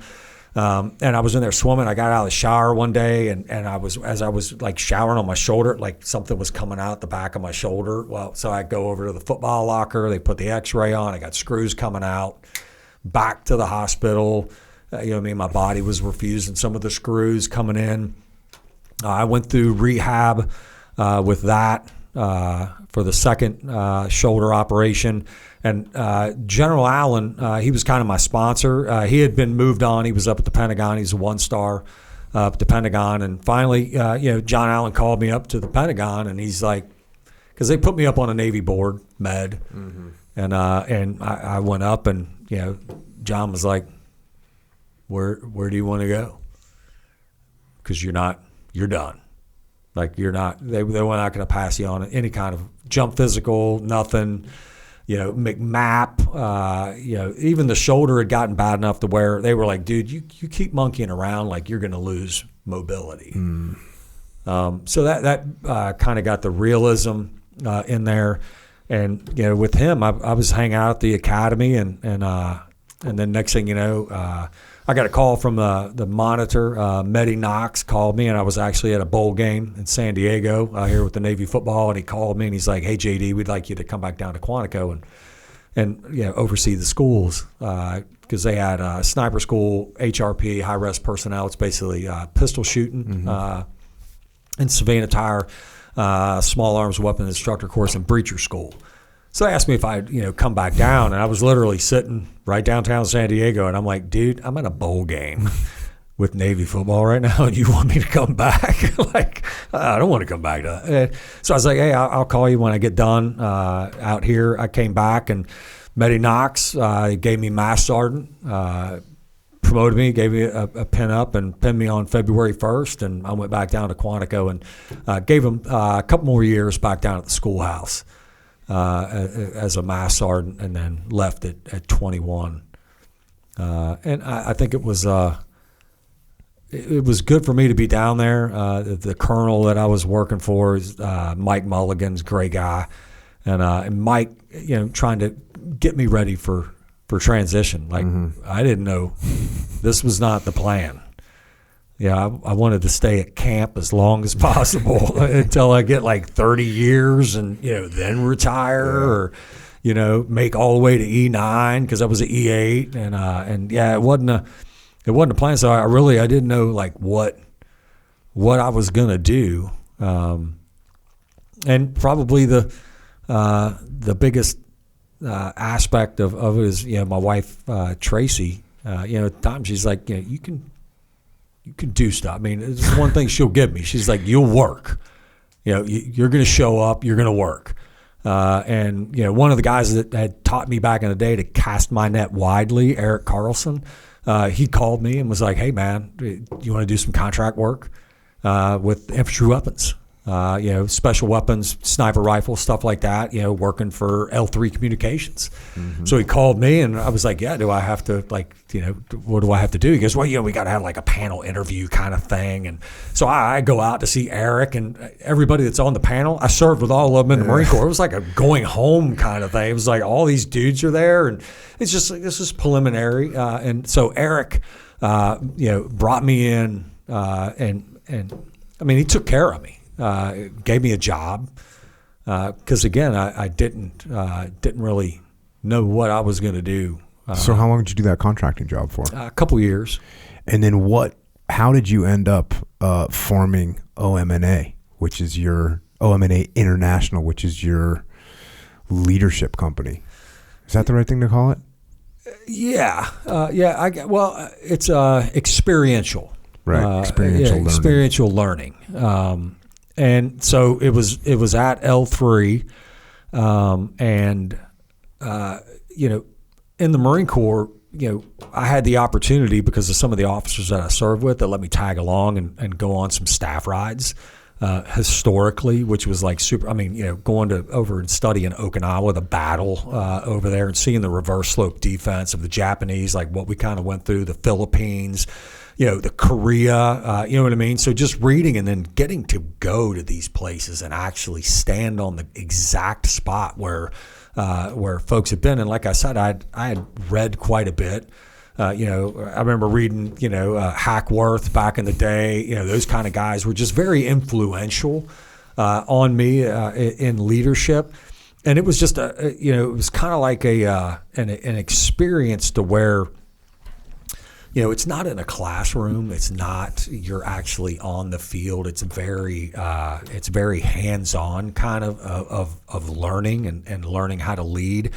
And so I started with Omna it started to realize that we could do staff rides outside of the Marine Corps. Like there's other organizations that are out there, like at the Naval Academy, we used to take the kids to Antietam.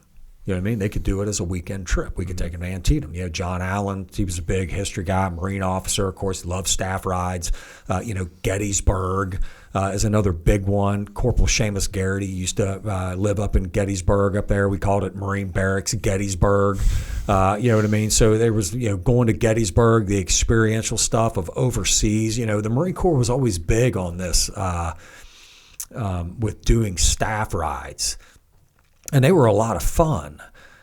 So again, this same guy, Eric Carlson, had been dealing with the wildland firefighters, the guys, hot shots, smoke jumpers, engine crew kind of guys.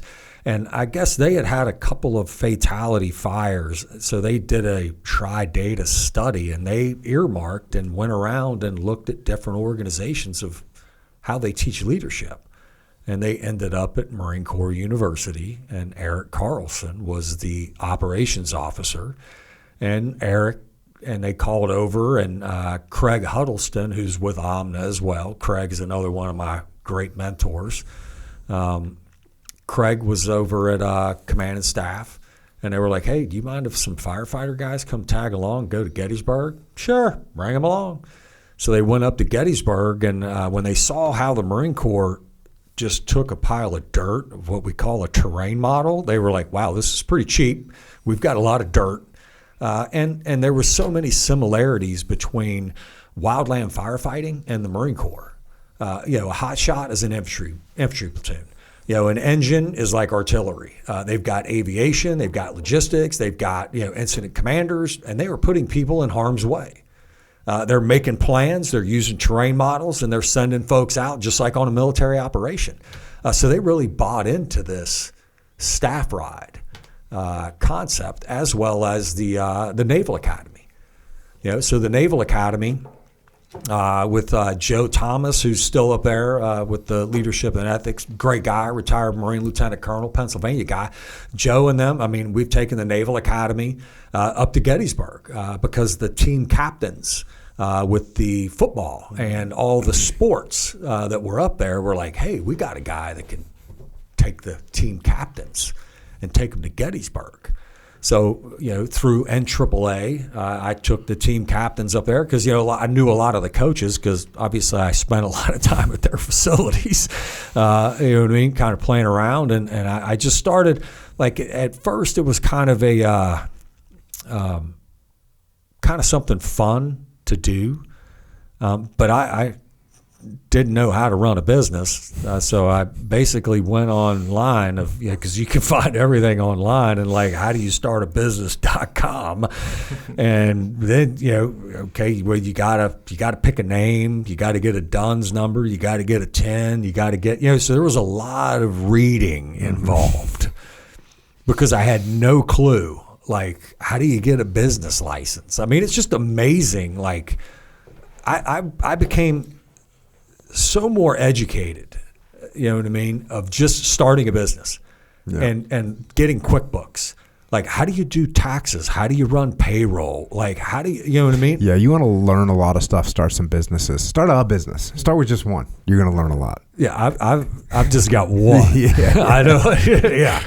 But even like I think I know the first business that I started was this gym that we're in today, and just the amount of learning that you do, and then your next business, you already have some of those lessons learned and you can apply them, and then the next business after that one you can apply some more. And yeah, but if you're a young person or you just got out of the service, you start a business. I don't care if you do you sell, clothespins or something, painted clothespins. If you start a business to sell painted clothespins, you're going to learn a ton. And you might make some money along the way. You might lose some money, but you're going to learn a lot. That's for sure. And this is how you and I eventually linked up, because at Echelon Front, we wanted to do what we call EF Battlefield, and we wanted to have, an expert that has more knowledge about the battles than we do. And that's how we linked up for the first time, which was awesome. Yeah. We started out, so I've had the company since 2010. And OMNA stands for One Man National Asset. And I learned from Al Gray that before you decide what you're going to do, decide who you're doing it with. And, Eric Carlson, the same guy. He's, of course, I'm going to do everything with Eric Carlson. I live 3/4 of a mile from Eric Carlson still to this day. I run past his house in the morning. He is a huge impact. And another, Craig Huddleston. Craig Huddleston is the most interesting man in the world. He went from E1 to E7 to O1 to O6. A little over 33 years. He was a drill instructor. He's like one of those guys that just did everything. You know what I mean? He did a tour with the British Royal Commandos over in Europe. He's just the most interesting man in the world. He's still a downhill ski instructor at Angel Fire, New Mexico. He's in his 70s. You wouldn't know it. The guy is just, he doesn't stop. Huge impact on me in my life, and then all the other guys that work with OMNA. Of course, we start out with Marines, and then we started expanding to where, like in Wildland Fire, they were like, "Can we develop staff rides for Wildland Fire?" So you got like South Canyon fatality fires.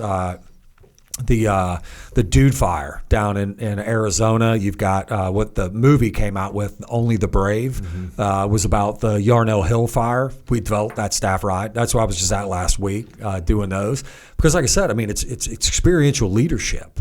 And it's not necessarily it's armchair quarterbacking the events, but you're not there to refight the fire or refight the battle. You're there to take a step back and look at the leadership decisions that were made. And how could we learn from that? How could we move forward? And then like teaming up with you guys, you know what I mean? Like I can remember when I first with like Steve and Jason, who I love because they are just class act characters. Like when we got done with the first staff ride, a few years back, and we're sitting in the room and they're like, dude, this was so much fun.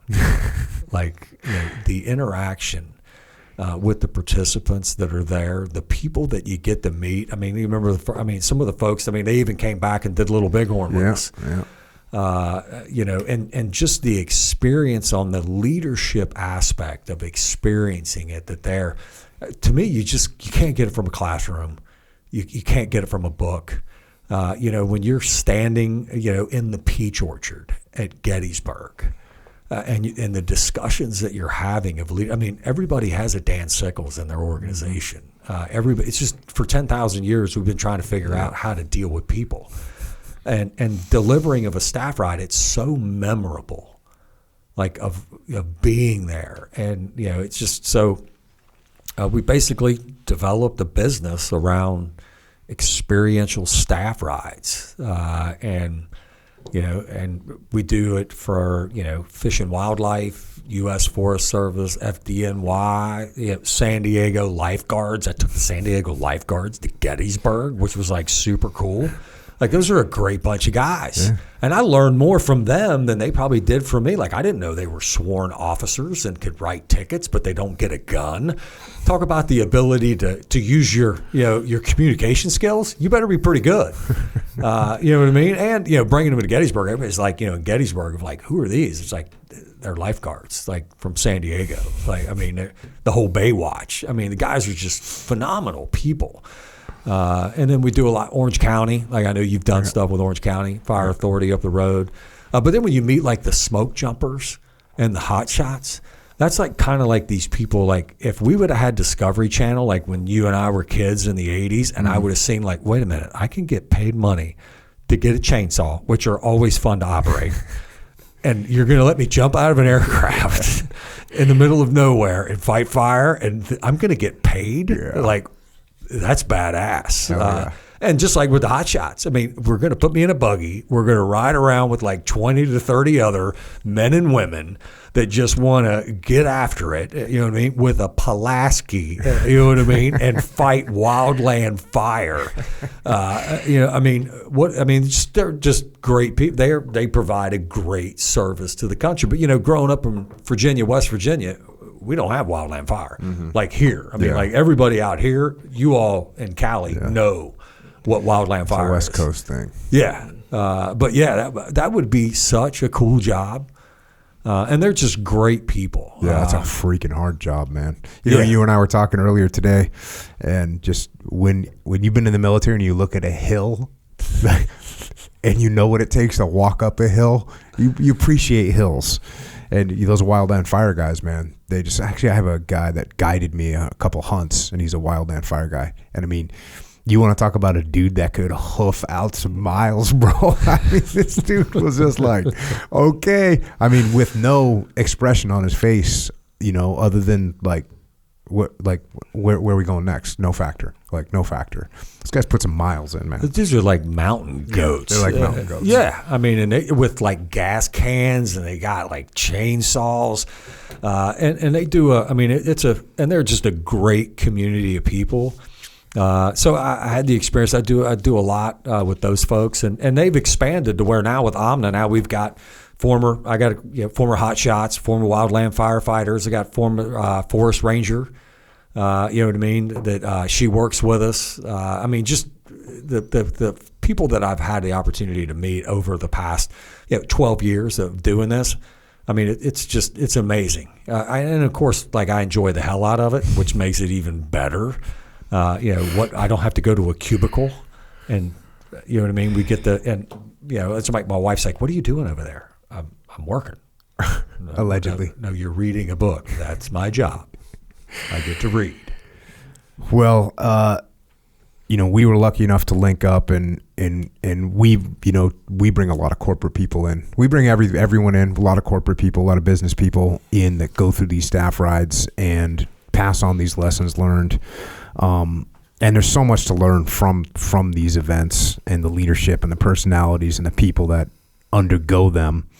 And I was talking to you, and I always feel kind of selfish because I get to hang out with you and learn from these battlefields and from these battles. And I thought to myself, hey, maybe we should try and extend this knowledge to more people. So I came up with the idea of doing a series of podcasts about the Civil War battles. And just so everybody knows, that's what we're doing. We're gonna put together a series of podcasts about the Civil War, where it's gonna be on this podcast feed.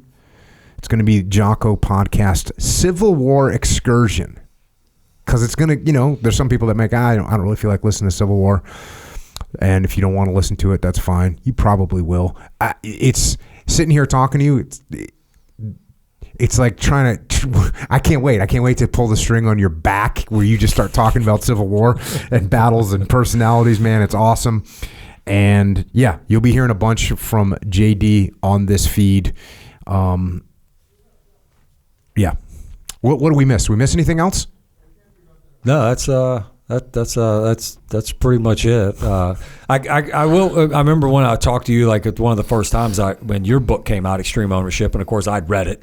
And I had some of the folks that I deal with that was like a pre-read, because a lot of the people that we deal with, we encourage reading lists in any organization. Like everybody should read. And that was one of the books, Extreme Ownership, prior to us going to Little Bighorn. So, and when you actually look at it after the fact and being with you and with the guys with Echelon Front and doing it now, when you look at like the battlefield, you could be like, well, that dude definitely did not show any extreme ownership. Oh, yeah. You know what I mean? It's crazy to go out and, I used to tell the platoons when I was taking a platoon to land warfare or urban training, I'd say, look, I know the mistakes you're going to make. I already know the mistakes you're going to make. And you're not going to cover and move. You're going to make things too complicated. You're going to have trying to do too many things at once. You're going to have centralized command. Everything's going to fall apart. If you follow these simple rules, you're going to do good. And it's so crazy to look back at history and look back at Gettysburg or Little Bighorn, and you can see, oh, no cover and move right here, everything falls apart. Oh, they're too complicated, everything falls apart. Oh, trying to do too many things at once, everything falls apart. Oh, the commander's trying to direct every single person, everything falls apart. The same mistakes get made in the Civil War, in World War II, Korea, Vietnam, any war, pretty much.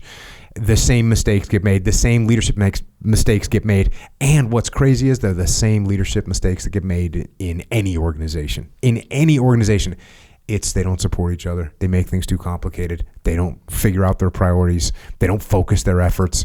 And they try and centralize and control everything. And all those things are bad. And when you come out, and the next thing we're doing with you, let me look at the dates here. It's, what do we got? Next battlefield is March 21st through the 23rd on the hallowed grounds of Gettysburg. There is a whole, I guess I said this with Jason, when Jason was on, there's like a spiritual side to this. There's a leadership side, sure, but you go on to that battlefield and you feel the sacrifice that was made, and it's very powerful. Both at Gettysburg and Little Bighorn, and I'm sure we're going to do a bunch of other battlefields in the future. But if anybody wants to come to walk the battlefield with us, echelonfront.com, check out the next EF battlefield. It's March 21st through the 23rd. For your company, for Omna, it's theomna.com. So you do stuff all over the place. You run a bunch of these events. Your people run a bunch of these events. You're on Instagram, Omna_international. You're on Facebook, Omna International LLC. That's if people want to find you, that's where they can find you. And that's where they can find some of the courses that you guys are running, which is awesome. What else? Echo, you got anything? You got any questions? Oh, what year again were you at Navy? I was at Navy 2003 and left 2006. Oh, damn. Because we'd play them a lot. I played at University of Hawaii, so that we're in the same conference. Oh, yeah. Play them a lot. That's where the head coach at Navy, Ken Nehemiah, he quarterbacked at Hawaii. Mm-hmm. Did you play in the Naval Academy? You played against them? I didn't play the game, no. But we played them, yeah, the team did. But I personally did not. You were on the bench, kind of? I was on the bench. I was redshirting, for sure. But yeah, that was a little bit before that time, though. 95 to 98. Oh, okay, yeah. Yeah. Did you get special treatment at University of Hawaii being on the football team? Yes. Yeah, they do. And that makes sense, too, because a lot of times football brings in a lot of the money, So, you have that dynamic for sure. Yeah, when you look at the football Division I compete, I can remember I had a lot of cool opportunities. I got to travel with the team. Mm-hmm.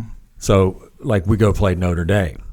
I mean, it's big school, man. It's a big program. You know what I mean? And I'm over because I'm a gunny. I can just go wherever I want. So I go over to their locker room.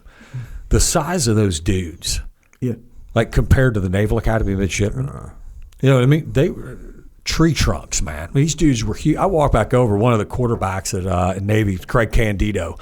I went over to Craig and I was like, dude, I'm glad I'm not you today, brother. Because you're running triple option football. JD's pep talk. I'm glad I'm not you. I mean, they should have sent you back to Annapolis after that pep talk, bro. I mean, those dudes. I mean, that's where, when you're talking about having these kids there compete at that level, like you at Hawaii. I mean, it's just a different level of competition. Playing those folks, man. There's some big. And those guys, that's all they do is play football. They're not doing double E and worried about height, weight requirements, and service selection. They're there to play football and go pro. Yeah, that's interesting how you talk about a guy will be on the O-line or the D-line, then he has to go change his whole body. I was like, bruh, that's true. You can't be 6'4", 290, over 300 pounds, and then want to run, all these miles. Bruh, it's not like that. Yeah, you got to become a different human. Yeah. You got to become a different human being. Oh, yeah. Get in, change your DNA. Yep. Is what it boils down to. Yeah, that's true. I played a skill position, but even running 3 miles, you're talking about 8 miles, marathons, all that, bro. I couldn't do that. I could sprint pretty fast, but man, the long distance is like a different kind of running. Yeah, they used to do something called fourth quarters in the getting ready. So it was kind of like they'd show up in the morning out on the field, and they would have stations, circuits. Fourth quarter circuit kind of Mm-hmm. stuff. Well, I go in. Of course, I've got cleats, I've got everything. I've got everything the kids have. I love going to practice. You know what I mean? And so I'm going to go do fourth quarters with the team. So first day I go out and I pick skills players to go with. Wrong move. These guys, their fast twitch muscles, man, they're making me look silly. Yeah. You know what I mean? I think they weigh twice as much as you. Oh, yeah. So the next day, I'm going with O-line. I went to one of my SEAL buddies was friends with a bunch of San Diego Chargers, and I went to his wedding, and dude, these guys are just not, they're like a different species. It's like when you look at a Chihuahua versus a Great Dane, and you think, how are these the same kind of animal? Yep. I'm standing around looking at these dudes going, how are these guys the same kind of animals as me? Because I don't like this at all. Yeah. Yeah, I remember there was I think it was one of the Chargers here training with Sarge, and he was just teaching them some little bit of jiu-jitsu stuff, and I looked at him, he was like, I forget, it might have been a fullback or something. And I remember looking at him and saying, man, I forgot how big football players are. They're big. And even thinking back, I know the numbers. I know my friend Jeff, he actually ended up playing for the 49ers. Jeff Ulbrich. He was 6'1", 255, and he ran a 4.5. God. And I remember at the time, I'm thinking oh man, he's pretty fast for being a big, guy, but he's not big compared to the D-line or the O-line or whatever. But man, me thinking about that right now, bro, I'm not used to that kind of size anymore. Usually it's just normal. Big, and running a 4.5 at 255, when that guy hits you. Oh yeah. That's not cool, bro. No. You're going down. You're going down. Oh, yeah. You're going down. That's just pure power. Oh yeah, yeah. These big Samoan guys too, 6'5", 330, 340. And still The fast. giant. Oh, yeah. Yeah. These pulling guards that come, they're just like this big mass of a human. Oh, man. Yeah, I forget how big they are. Yeah, I mean that's why we invented gunpowder. Oh, yeah. Worst scenario. Yeah. Awesome. Anything else, JD? We're going to get a big dose of you on the podcast here. Anything else from Nope. you? Nope. Let's talk about how to support this podcast, how to support America, right? And, of course, want to support ourselves. Speaking of being jacked, good tool for being jacked, creatine. Yes. Creatine is out. We just came out with creatine. That's good. How long were you thinking about doing that? Because I remember the idea came up a long time ago. Yeah. Like just the idea. It was one of those things where we had to be able to do it at a scale where it made sense because I don't just want to be like, oh, we'll just throw our name in the hat with everybody else. I want to make it good and all that stuff. But yeah, it's probably been a few years that we had that in the queue. It makes sense because it is one of those supplements that's like reliably good kind of across the board, you know.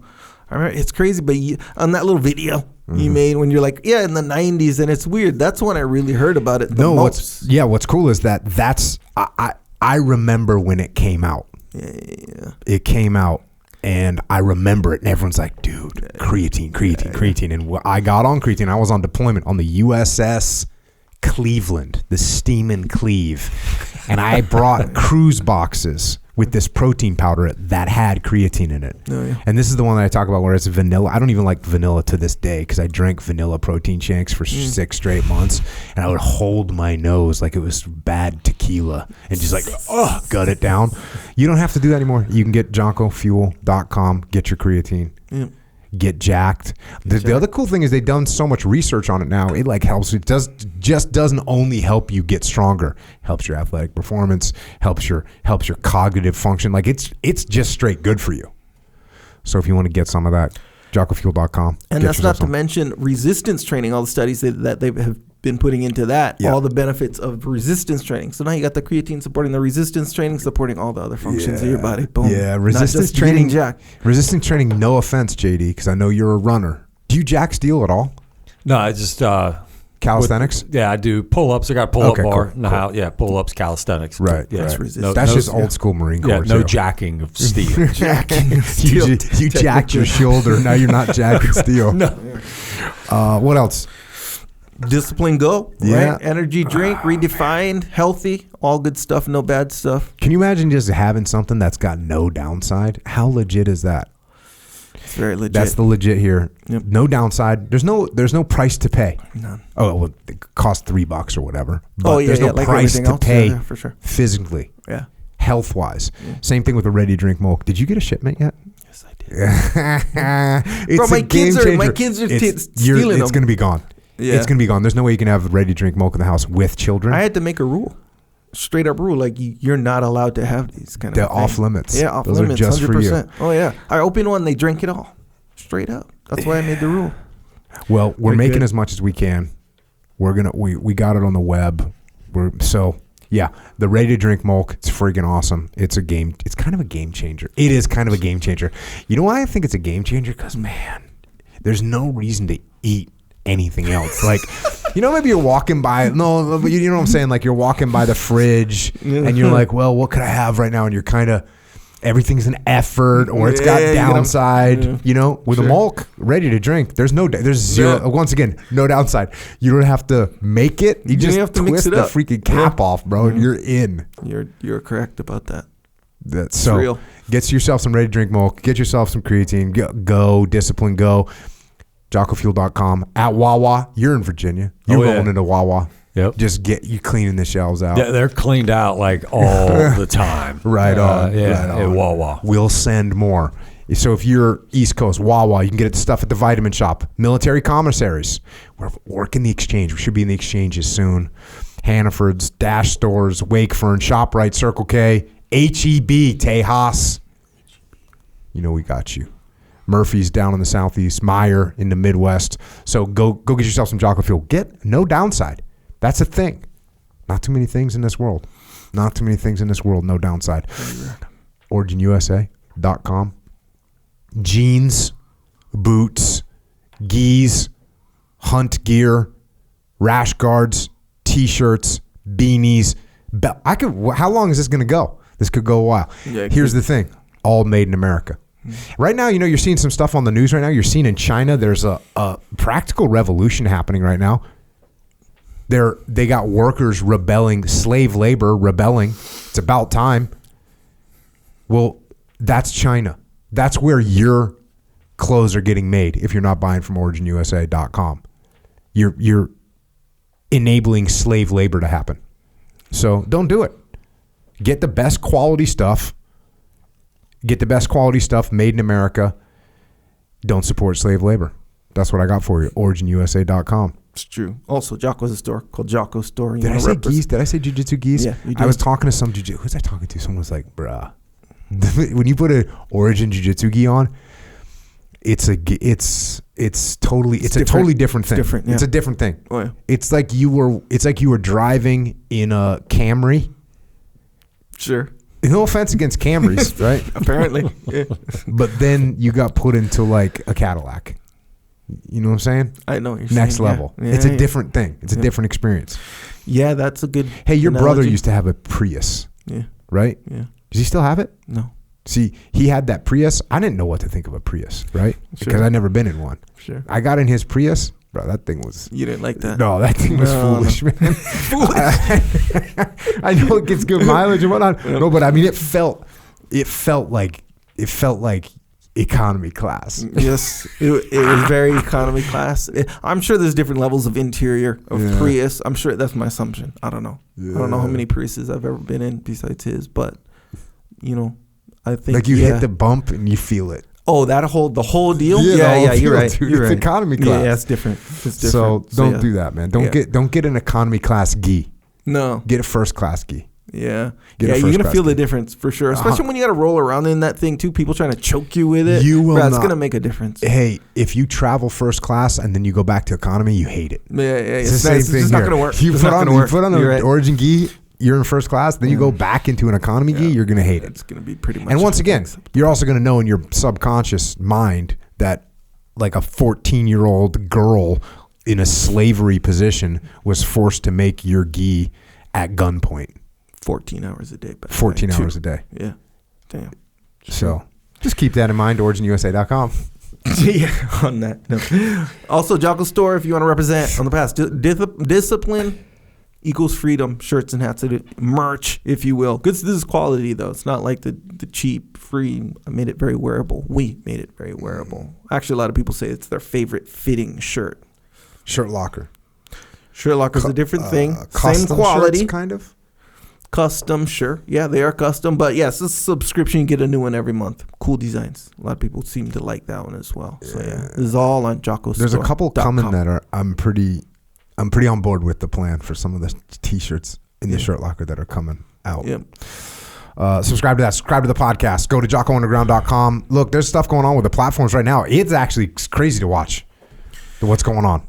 Social media, big tech companies, freedom of speech. There's all kinds of mayhem going on. Look, we got to have a contingency plan. We, meaning you listening, us sitting here, contingency plan. JockoUnderground.com. If everything falls apart, we'll be there. It's $8.18 a month. If you can't afford it, that's okay. We got you. Email assistance at JockoUnderground.com. But listen, we don't know what's going to happen with these platforms. And we can't just, look, you can't put your trust, you can't put complete trust into something you have no control over. You have to control your destiny. You have to take ownership of your future. So look, if we can stay on this path, cool. Hey, we're down. It's fine. Yep. If they want to let us keep talking and we'll keep talking and we're all good, hey, we got no problem with that. But I can't just rely on that. We all can't just rely on the benevolence of these people that have no vested interest in what we're doing. In fact, sometimes it could be conceived that they have a vested interest in not supporting what we're doing. I'm just saying. That's where we have this. JockoUnderground.com. Check that out. YouTube, Subscribe to Jocko Podcasts. Subscribe to Origin USA, Psychological Warfare, FlipsideCanvas.com. Got a bunch of books. You know what they are. Check them out. Echelon Front, if you want to come to one of these events with JD and I, go to echelonfront.com. We got a leadership consultancy. This is one of the things that we do there is these battlefield tours, EF Battlefield. Next one is March 21st through the 23rd. It's up in Gettysburg. It is going to impact the way you think, and it's going to impact your understanding of the world if you come out to that. It impacts me every time. So echelonfront.com, that's our leadership consultancy. We also have the Academy online training, extremeownership.com. This is where we teach these lessons of life to everyone through the interwebs. Which years ago, this wasn't even a conceivable thing. It would just seem like, oh, how can you learn something over the internet? But Echo Charles, those videos that you make? Yeah, I do. Where'd you learn how to do that? Mostly the internet. Mostly? A lot of on-the-job training as well. Well, in the field. Where'd the knowledge come from? Oh, yeah, the internet. See, so there you go. So check that out, extremeownership.com. If you want to learn to live your life better, you want to learn to lead.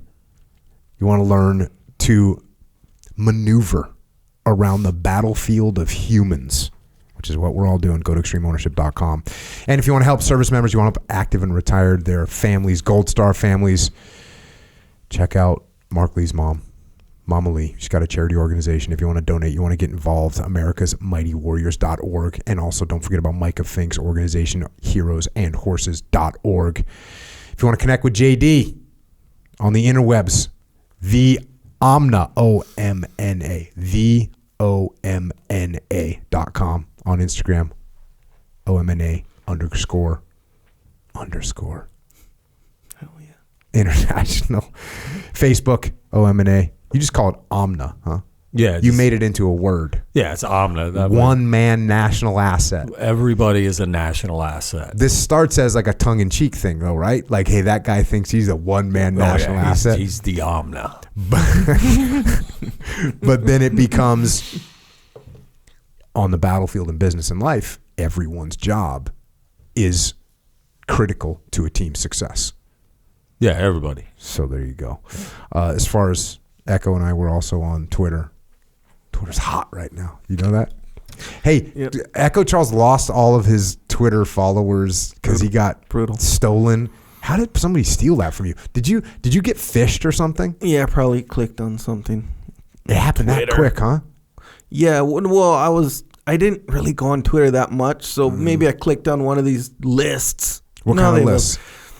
Like 10 things you should avoid when you go to, I don't know, Russia or something. I don't know. They have those lists. I always click on them. Okay, so these are clickbait. You're on the internet. You're surfing the interweb. Yeah, and then it's like... Wait, is it inside of Twitter? This is what it'll do. Here's a heads up. It'll be something along the lines of this. And it's totally my fault. Where they'll be like, go back to Twitter. Like you'll go on the website. It'll be all messy website or whatever. And I'm usually pretty good at navigating it. But then it'll be like, navigate back to Twitter. So you go back. Wait, you clicked on 10 things to avoid in Russia. Yeah, and I'll read it. It comes up. There's 19 pop-up ads. There's a bunch of weird shit going on that thing. You maybe even got a little flag warning that came up that this is a corrupt scenario. Probably, yeah. You just ignored all that. You read the 10 things. Maybe we should do an underground podcast about the 10 things to avoid in Russia. Since we did get the knowledge, we paid for it. I don't know. Yeah, there was a list of some sort. Yeah. So then it says, do you want to return to Twitter? Yeah, navigate back to Twitter. And then you go. And then, like, if I'm not mistaken, it'll say, like, oh, you're like logged out or something like that. So you log back in. Oh, bro. It was something along those lines. Bro, so is what I'm saying. It'll be like confirm or I don't know, something like that. Bro, you messed up big time. I walked right into it. And then my account is just gone. They go in there and they change your username, your password, everything. So your email doesn't even show up as the account. So I'm like, whatever, it's just Twitter. And then like maybe a week or two later, people are like messaging me like, hey, someone hacked your Twitter. So I'm like, yeah, I know, whatever. And then that day with me and you, I went and looked for it. It was just gone. Everything was gone. So I just signed up under my original name. It was available. So what? How many followers did you have? Do you know how many followers did you have? Well, like, I don't know, 70-something thousand. 70,000. And now how many do you have? 70? Yeah, something like that. Yeah. But you're bummed out. You're sad because didn't The Rock follow you? No. Joe Rogan. Joe Rogan followed you on Twitter, and now he's gone. Yep, brutal. Well, you still follow me now, so that's cool. I think I might have been your first. Oh, I was your first follower. Yeah, you were literally. There you go. You know. Anyways, if you want to follow Echo Charles on the Twitter, on the gram, on the Facebook, I'm on there too, at Echo Charles and at Jocko Willink. Watch out. Mm. Watch out for the algorithm, number one. Number two, watch out for the hackers, that stuff. JD, anything else? No, I'm good. Right on, man. Well, thanks for coming down. Appreciate it. More important, thanks for your service in the Marine Corps. Teaching Marines how to fight, teaching them how to lead. It's been an honor working with you past few years, and I look forward to doing more in the future. Thanks to all our military, and tonight especially to our Marines. Thank you for holding the line around the world to protect and preserve our way of life. And the same goes for all our police and law enforcement, firefighters, paramedics, EMTs, dispatchers, correctional officers, Border Patrol, Secret Service, all first responders. We're only able to live the way we do because you live your life and sacrifice the way you do. So thank you. And to everyone else out there, remember what the Marine Corps says. That while physical health and strength and well-being is important, and it certainly is. It certainly is. But remember that the principal weapon is the mind.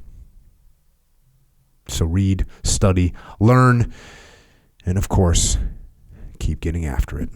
And until next time, this is JD and Echo and Jocko out.